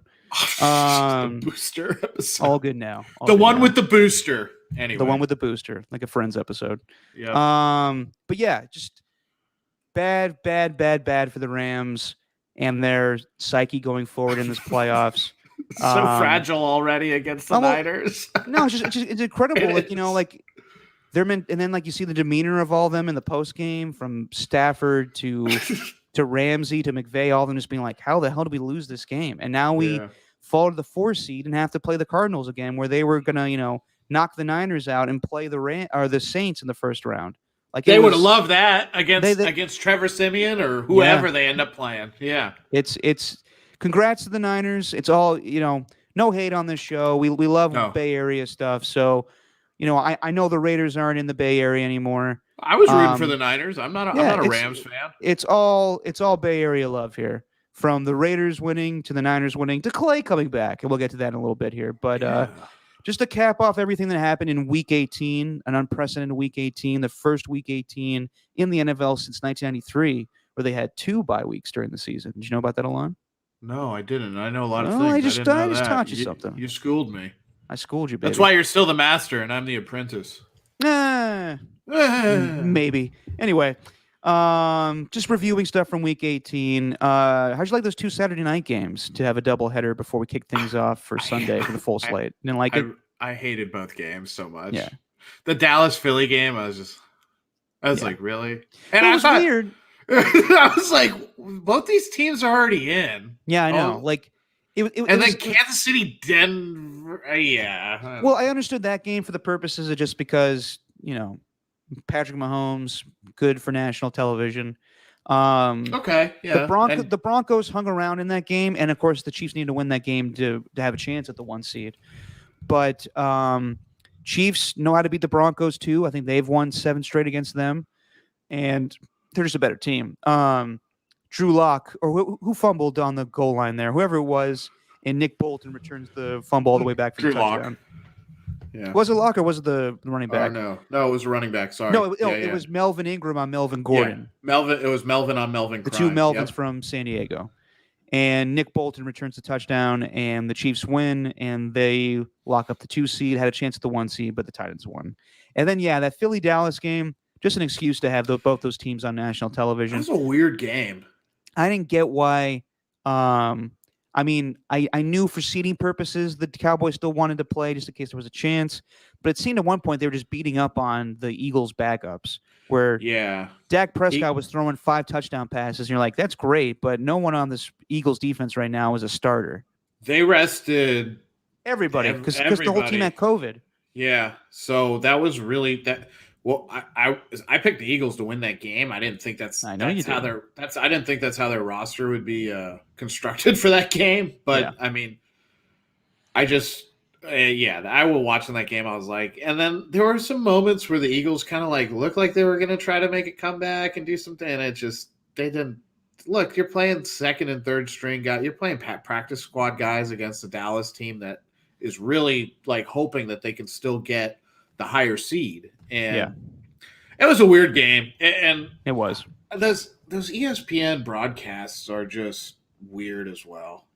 They are. There's a whole big topic I want to get with you on the next episode we do on Thursday about broadcasting now, because the dynamic is changing in the industry. But we'll talk about that next episode. How the hell did the Indianapolis Colts lose to the Jacksonville Jaguars You and I talked about this. I thought they were the second best team in the AFC, and they lose the Raiders last week, and that was just a great win by the Raiders. And you would have figured they would have been fired up. They got to win this game. Winning, you're in. This game. Yeah, you win, you're in. They're the better team. They're going up against the worst team in football, record-wise, with the first overall pick of the Jacksonville Jaguars. They haven't won in Jacksonville since 2014. Yep. I don't know how. Probably because a lot of those games were in London. But that's actually a really good point. No, I didn't think about that. That's probably the case. But yeah, they lay a huge stinky egg. Like I was shocked when I saw that score. Carson Wentz can't play, man. I think he can. I just think that it was a bad game plan. Yeah, and it was. The Colts just banking on the idea that they'll just run the ball as they've had the most of the season. They've been just an effective running game with Jonathan Taylor, but the Jags were prepared for it. They held Jonathan Taylor to 77 yards, and they forced Carson Wentz to throw. And you can't tell me that Carson Wentz has had a bad season, because I don't think he has. He hasn't. He hasn't had a bad season. He's just not – I don't know. So, I don't know how many games Carson Wentz can win you when they can't play the complementary football that they want to play. And that was really the issue. Also, Jacksonville – Trevor Lawrence finally, I guess, had his game. Best game of his career so far. Yeah, so good for Trevor Lawrence. I'm not a big Trevor Lawrence fan. I don't see the progression out of him in terms of a lot of other quarterbacks. Even when he was in college, I just thought he was pretty steady. It was great. He was up here in college, but it just never was, you don't see that progression. But yeah, I don't know how Indianapolis loses that game. They needed that game so badly. In fact, Jacksonville, I mean, they didn't need to win at all. They just the clown out. Yeah, I don't know. The clown out from everything. It rallied everybody together. They kept showing Trent Bulky on the telecast too. Did you notice that? They showed him 3 or 4 different times. Didn't really see the telecast. Did they show the clown outfits in the crowd? They showed like 1 or 2, but when you saw the attention to that. When you saw the overhead shots and some of the wider shots of the stadium, you're like, where are the clowns at? Because they said they had thousands of people. Where are the clowns at? They were actually, where's all my juggalos, right? I'm not juggalo. But anyway, you saw the clowns. Probably a big ICP contingent in Jacksonville. Yeah, in Jacksonville. Yeah, right? So, sorry, Jacksonville, but it's true. So they would pan out the stadium wide, and you would see like little dots of red, and you're like, oh, there's the clowns. There they are. One's over in the 200 section, and there's a smattering of clowns at the hot tub or wherever they do in that stadium. I would be interested to see the reaction of the Colts when the next episode of Hard Knocks comes out. Are they doing a season recap episode? End of season? Yeah, I'm pretty sure they have to. Yeah. Okay, I didn't know. That. But yeah, that's devastating for them to lose that game like that. They thought they were the second best team in the AFC too, Derek. I thought they were, and I think that going forward, they're a good football team. There's a lot of teams that missed the playoffs this season that will be good teams going forward. So I think the Colts are one of them. I think Carson Wentz had a bad game against the Jaguars. Obviously, bad game. Had a bad 2-game stretch. Yep, it has been. And it's just. It's shocking to me. They're that good of a football team. For them not to be in the playoffs is pretty alarming. Going through the other outcomes on Sunday, TJ Watt ties the sack record. And here's the thing. It's a great accomplishment, and I'm glad he's tied the record. But if you go on Pro Football Reference, they've changed the way that they uncovered stats of how when they took into account when sacks became a stat. Oh, yeah, that's why Deacon Jones isn't the all-time sack leader in the NFL. Exactly, yeah. But if you go on Pro Football Reference, they don't recognize Michael Strahan as the single-season sack leader. I forget who it is. It's somebody else. Some guy from the 50s who they claim got 26 sacks in a season. That's amazing. And that'd be interesting to see. I don't know if we should change the course of history with all that stuff. Are we going to go back and say Steph Curry's not the all-time three-point record holder because the other guys before the 3 was counted made more threes? I don't think that's fair. I also don't think it's fair for TJ Watt to lose that record. but Deacon Jones had a shit ton of sacks that aren't recognized. Aren't counted. Yeah. Regardless, TJ Watt ties the record. At one point, we thought he broke the record. It was some weird thing where Tyler Huntley fumbled the snap, but TJ Watt got him, but doesn't count as a sack. It counts as a forced fumble, whatever the bullshit they put there. He ties the record, and the Steelers end up winning the game, and they're the ones that go to the playoffs as the 7th seed, and Ben Roethlisberger has another game in his career. Did TJ Watt, am I correct here? He did this in the same amount, even with the longer season, he did this in the same amount of games 16 that Strahan games. actually did? Yes. Yeah, because TJ Watt missed a couple of games. He did it. Actually, missed a game or he two. missed 2 games, I want to say. So he did it in 15 games. So that's all the more impressive. Yeah. So, I mean, he's incredible. Michael Strahan was incredible, too, because he would play interior and outside. Yeah. But a lot of people say that he had the Favre laid down the ground for him to get that record breaker. And that's kind of what, I've heard that before, too. And whatever. But records are records. Records are records. And so, I mean, the Steelers win that game, and for a little while, it definitely didn't look like they would. It actually looked like a nightmare scenario for the NFL because it looked like the Sunday Night Football game would be absolutely meaningless. I know. Because if the Ravens would have won, and because the Jags won, then I was actually wondering, do the Raiders and Chargers just like yank everybody and not even play any starters because the game that would have been terrible. And could you imagine the agony that would have put a guy like Chris Collinsworth through in the booth? He would just be like, I mean, there's nobody I know out here tonight, Al. There's a guy I don't know his name. Now there's a guy that I don't know. Yeah, exactly. So it would have been weird, but luckily that didn't happen. Good for the Steelers. Good for Ben Roethlisberger. They have to unfortunately go play the Chiefs. And that's a total mismatch, as we've already seen. Yeah. But I mean, great for Big Ben. He's finding a way that team's finding a way to stay alive. Mike Tomlin's an awesome coach, and they have a really nice running back in Najee Harris and a good, player in Chase Claypool. We talked about how the Colts are one of those teams where they're so talented. You're like, how do you miss the playoffs? Well, I mean, I think there's one of the best examples in the NFL is the Baltimore Ravens. And for them, it was more just because they had been missing Lamar Jackson with ankle injury just for so long.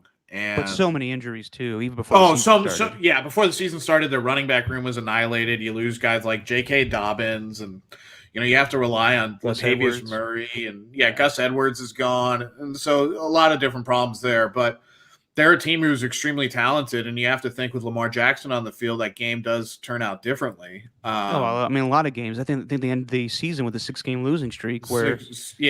They just couldn't buy a bucket with whoever they tried to throw out a quarterback. And Huntley tried. You got to give props to Huntley. He tried his best to run Greg Roman's offense and make some of those dynamic plays on the ground as well. But it's just not the same. And good for the Steelers. They wanted that win, obviously, and that's one thing about the Steelers. Just as a franchise, they're always going to play to win. They're not. There's no tie in that organization or anything like that. And Ben Roethlisberger is just he's still around. We get another week of Ben Roethlisberger's career. To everyone's dismay, because I'm sure the whole country will complain about his passing when they watch the Chiefs and Steelers. Well, he can't throw the ball farther than you know what? There were a few times where you did see flashes of his old arm, but it's like a boxer. Everybody's got a few punches left.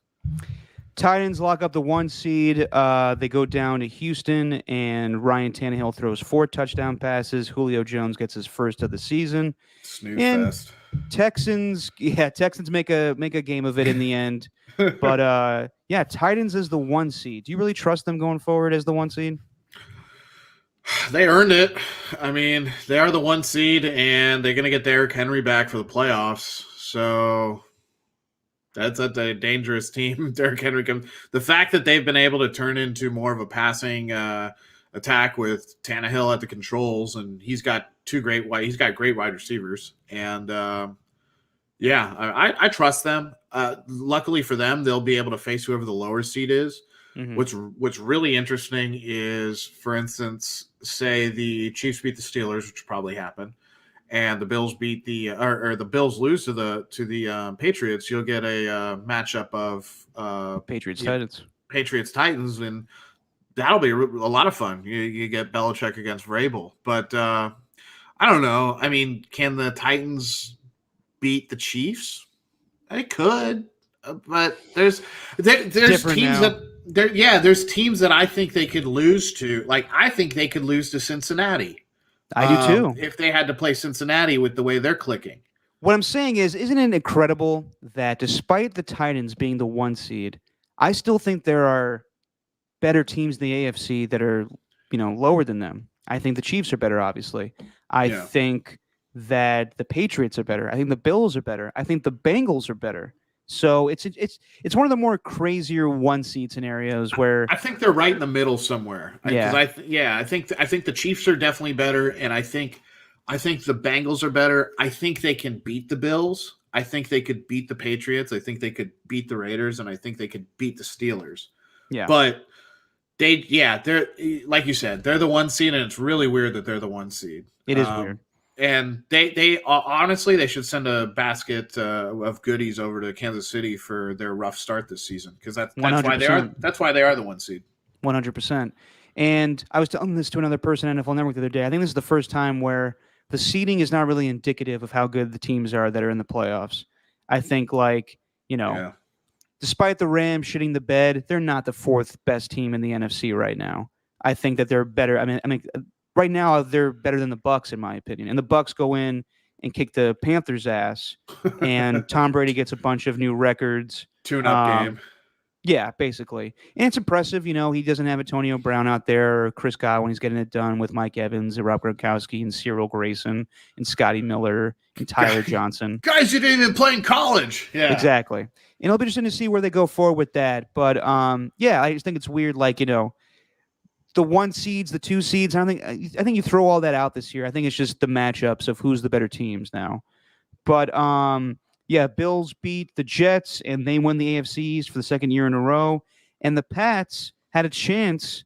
If the Bills lost, they could have won the AFC East.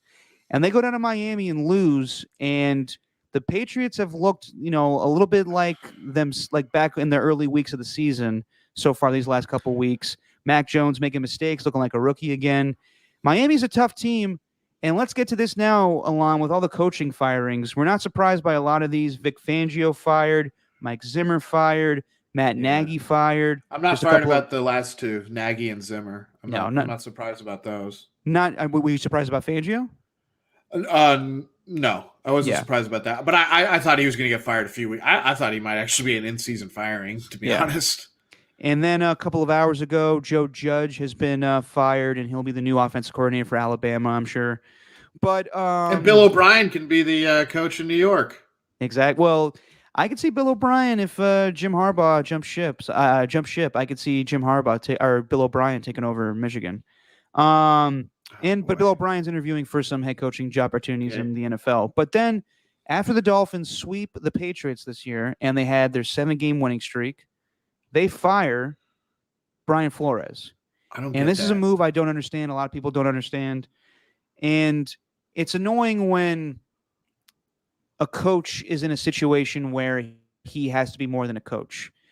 Same thing kind of with Jim Harbaugh, where he didn't, gel with Trent Baalke or Jed York. Same thing here. Brian Flores, his team loved him. He was a great defensive coach. He got them to play hard. It could have been the schedule they got where they won all those games in a row, and they did lose 7 in a row, so it was bad. But, and there's expectations for the Dolphins. They're expecting to be a playoff team. But the way that he has coached, and he competes with Bill Belichick. He's a Belichick disciple, and he's been able to beat him, I want to say, 3 of the 6 matchups they played against each other. Mm-hmm. And it's just Stephen Ross and Chris Greer, forcing things on him that he doesn't want to be a part of. I don't think Brian Flores is the biggest Tua fan. You can see that where he's yanking him out of games to get Ryan Fitzpatrick to, win some games. But there's really nothing wrong with that. There's nothing wrong with having a veteran quarterback come and dig you out of bad situations. And then there's, him having to deal with the rumors of Deshaun Watson. And I'm pretty sure that Brian Flores was like, enough of this shit. I'm tired of all these rumors while my team is playing. Like, I don't need you guys meddling with my team. And in the end, Chris Greer and Stephen Ross were like, we need a coach that's going to be a yes man. And Brian Flores is not a yes man. Yeah, I don't like it at all. Brian Flores is a good coach, and he had that team. Look, he had them playing hard to the bitter end, and a few things maybe go their way during the season, and they're in the playoffs. I mean, they were playing meaningful football in December. They were in the mix. They lost a tough game to the Raiders in Las Vegas. I mean, it's just I don't get it. Like, the thing I don't understand is this. Okay, so you want a company man, right? Whatever. I think a company man is the guy who makes your company successful, and that's what Brian Flores was starting to do in Miami. And I mean, they've had these problems like since the Huizenga family owned the Dolphins, where they just can't figure it out at head coach. And this guy's maybe not the Miami culture or whatever. I don't understand it, but they can't get out of their own way. And I agree with you. When a coach has to be more than just the coach and the face of the football side of things, that's a huge issue. And okay, you don't like that he's benching your first round draft pick. Well, your first round draft pick wasn't ready to play. Let's be honest here. I like Tua, man, of course, but he wasn't. I mean, was that really the best thing to do? Is just shove him into the fire immediately? Probably not, especially coming off of brutal injury. And so Brian Flores had that team playing hard, and it's just stupid because you're basically pressing the reset button when you were right there. If you keep Brian Flores in place, you probably have it. Let's just say this: they improve their record by another 2 wins. That probably gets them in the playoffs next year, right? Because that would put them at.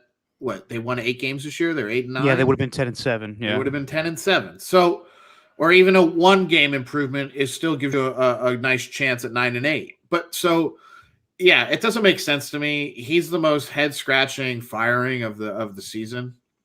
Zimmer, you're like, okay, yeah. Judge, I get it. I don't know if I would have done it, but I get why they fired him. I just don't want to mess with young Daniel Jones' career, which might never take flight now because of a coaching change. But yeah, it's stupid. It's just dumb. And who are they going to? Here's the thing: who are they going to get? Who are they going to get that are they like calling down the road or up the road or across the state in Tampa and being like, "Hey, Byron, why don't you come be our coach?" Like Byron, does that move the needle? Know.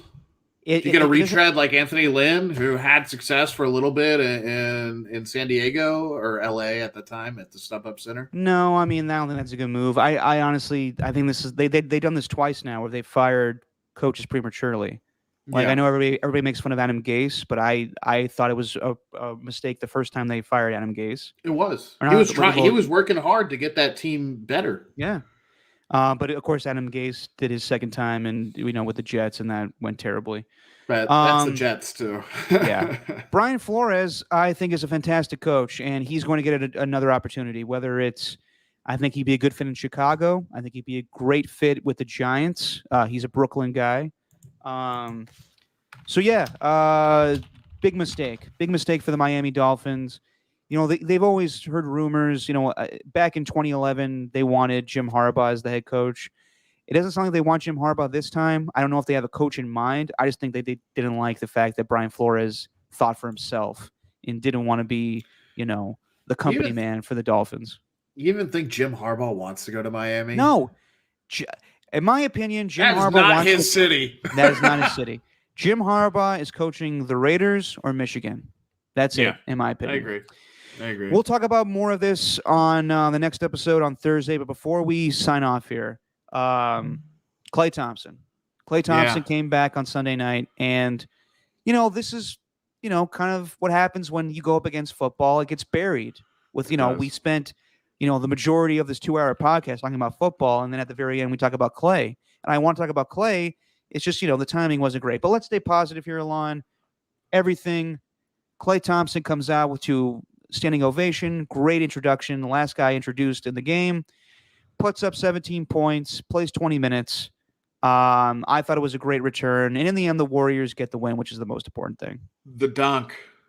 The dunk was fantastic. The dunk, like I was really because I didn't watch the game live, obviously. No, I mean neither could I. Yeah. So I went back and watched a condensed version of the game, and it's amazing. And he's been off for 900. He was off for 940 some odd days, and he's back, and everything looks like it's working properly.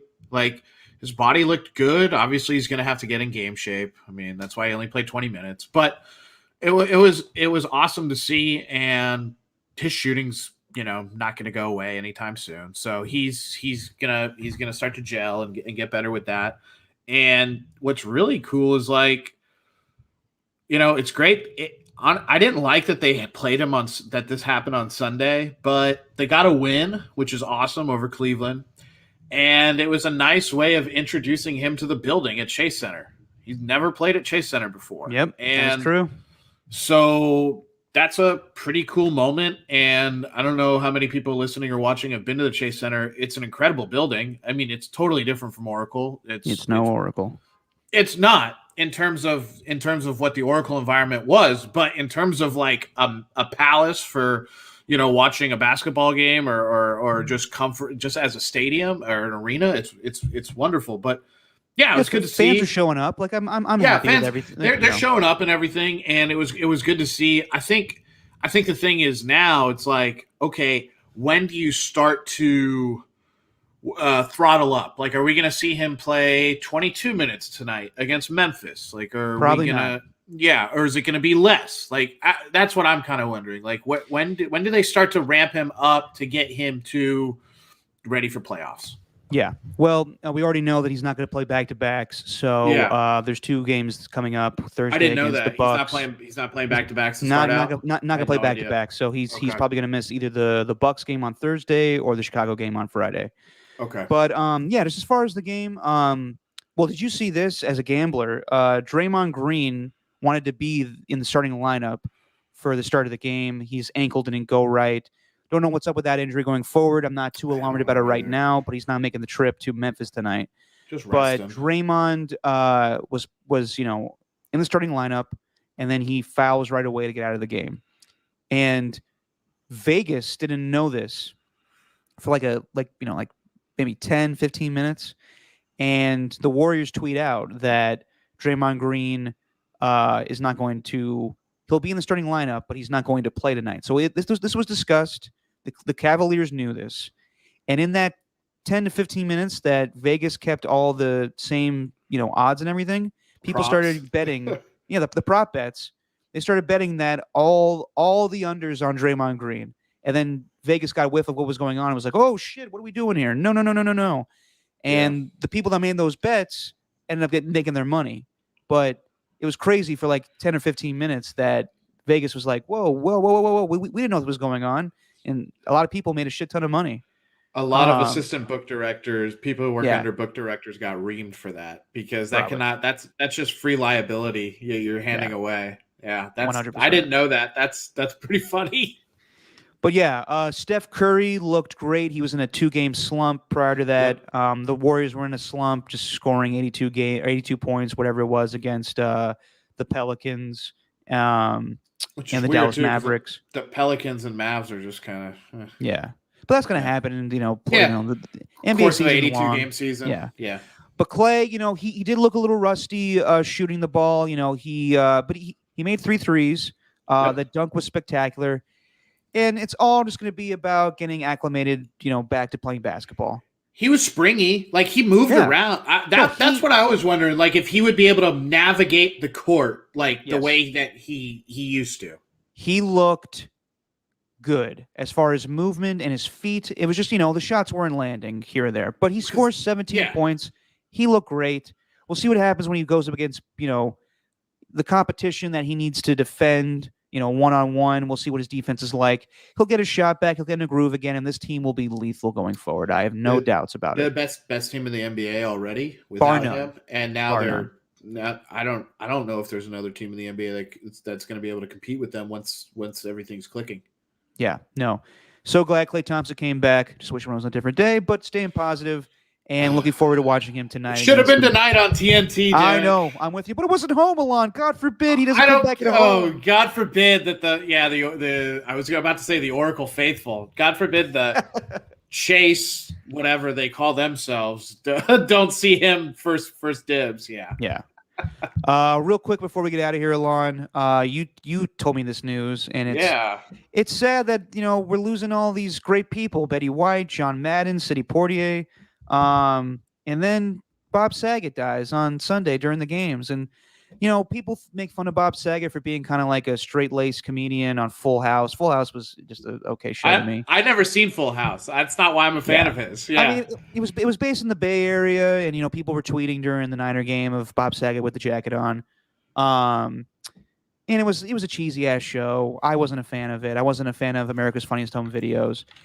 Bob Saget was really more a dirty-ass comedian. If you've ever seen his stand-up, he is dirty as hell, and he's funny. He's a hilarious guy. He directed the movie Dirty Work with Norm Macdonald, and we lost Norm this year as well. So it's just sad. You never want to see people pass away, and Bob Saget seemed like a good guy. So rest in peace to Bob Saget. Yeah, no, he was. Everybody around him that knew him always said that was the funny thing about all the dirty jokes that other comedians would tell about him, when they roast him and stuff. It's because none of it's true. He was the consummate good guy, but as a stand-up comedian, he was dirty as hell. Oh, dirty as hell, super dirty. Would talk about all kinds of stuff, and it's just weird. We've lost. I mean. Okay, Betty White, she was really old. John Madden was getting up there as well. Okay, that's at least I can understand that. But Bob Saget, 65, was only 65. Yeah. So I don't know what led to his unfortunate passing. But yeah, Bob Saget always made me laugh with his stand-up. He was a dirty old man. The character he played of himself on Entourage was kind of indicative of who he really was.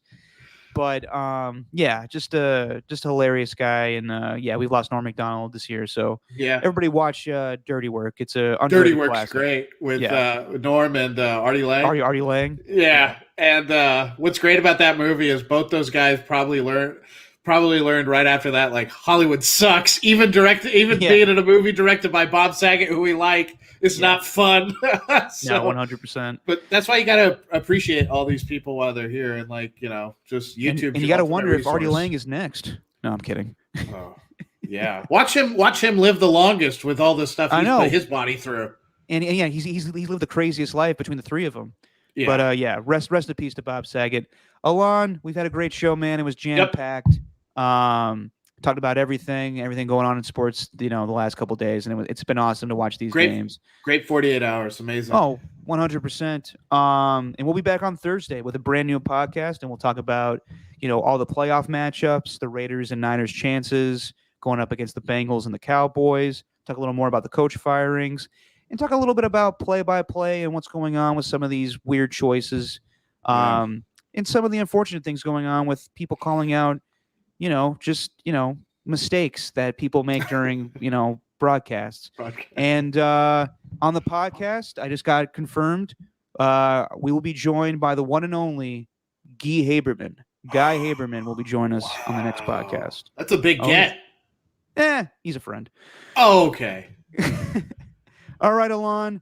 Thank you so much, man. Thanks to all of you that have been watching or listening. And in honor of Steven, whenever he joins us next time, it's just our opinion, man. See you Tuesday. Awesome.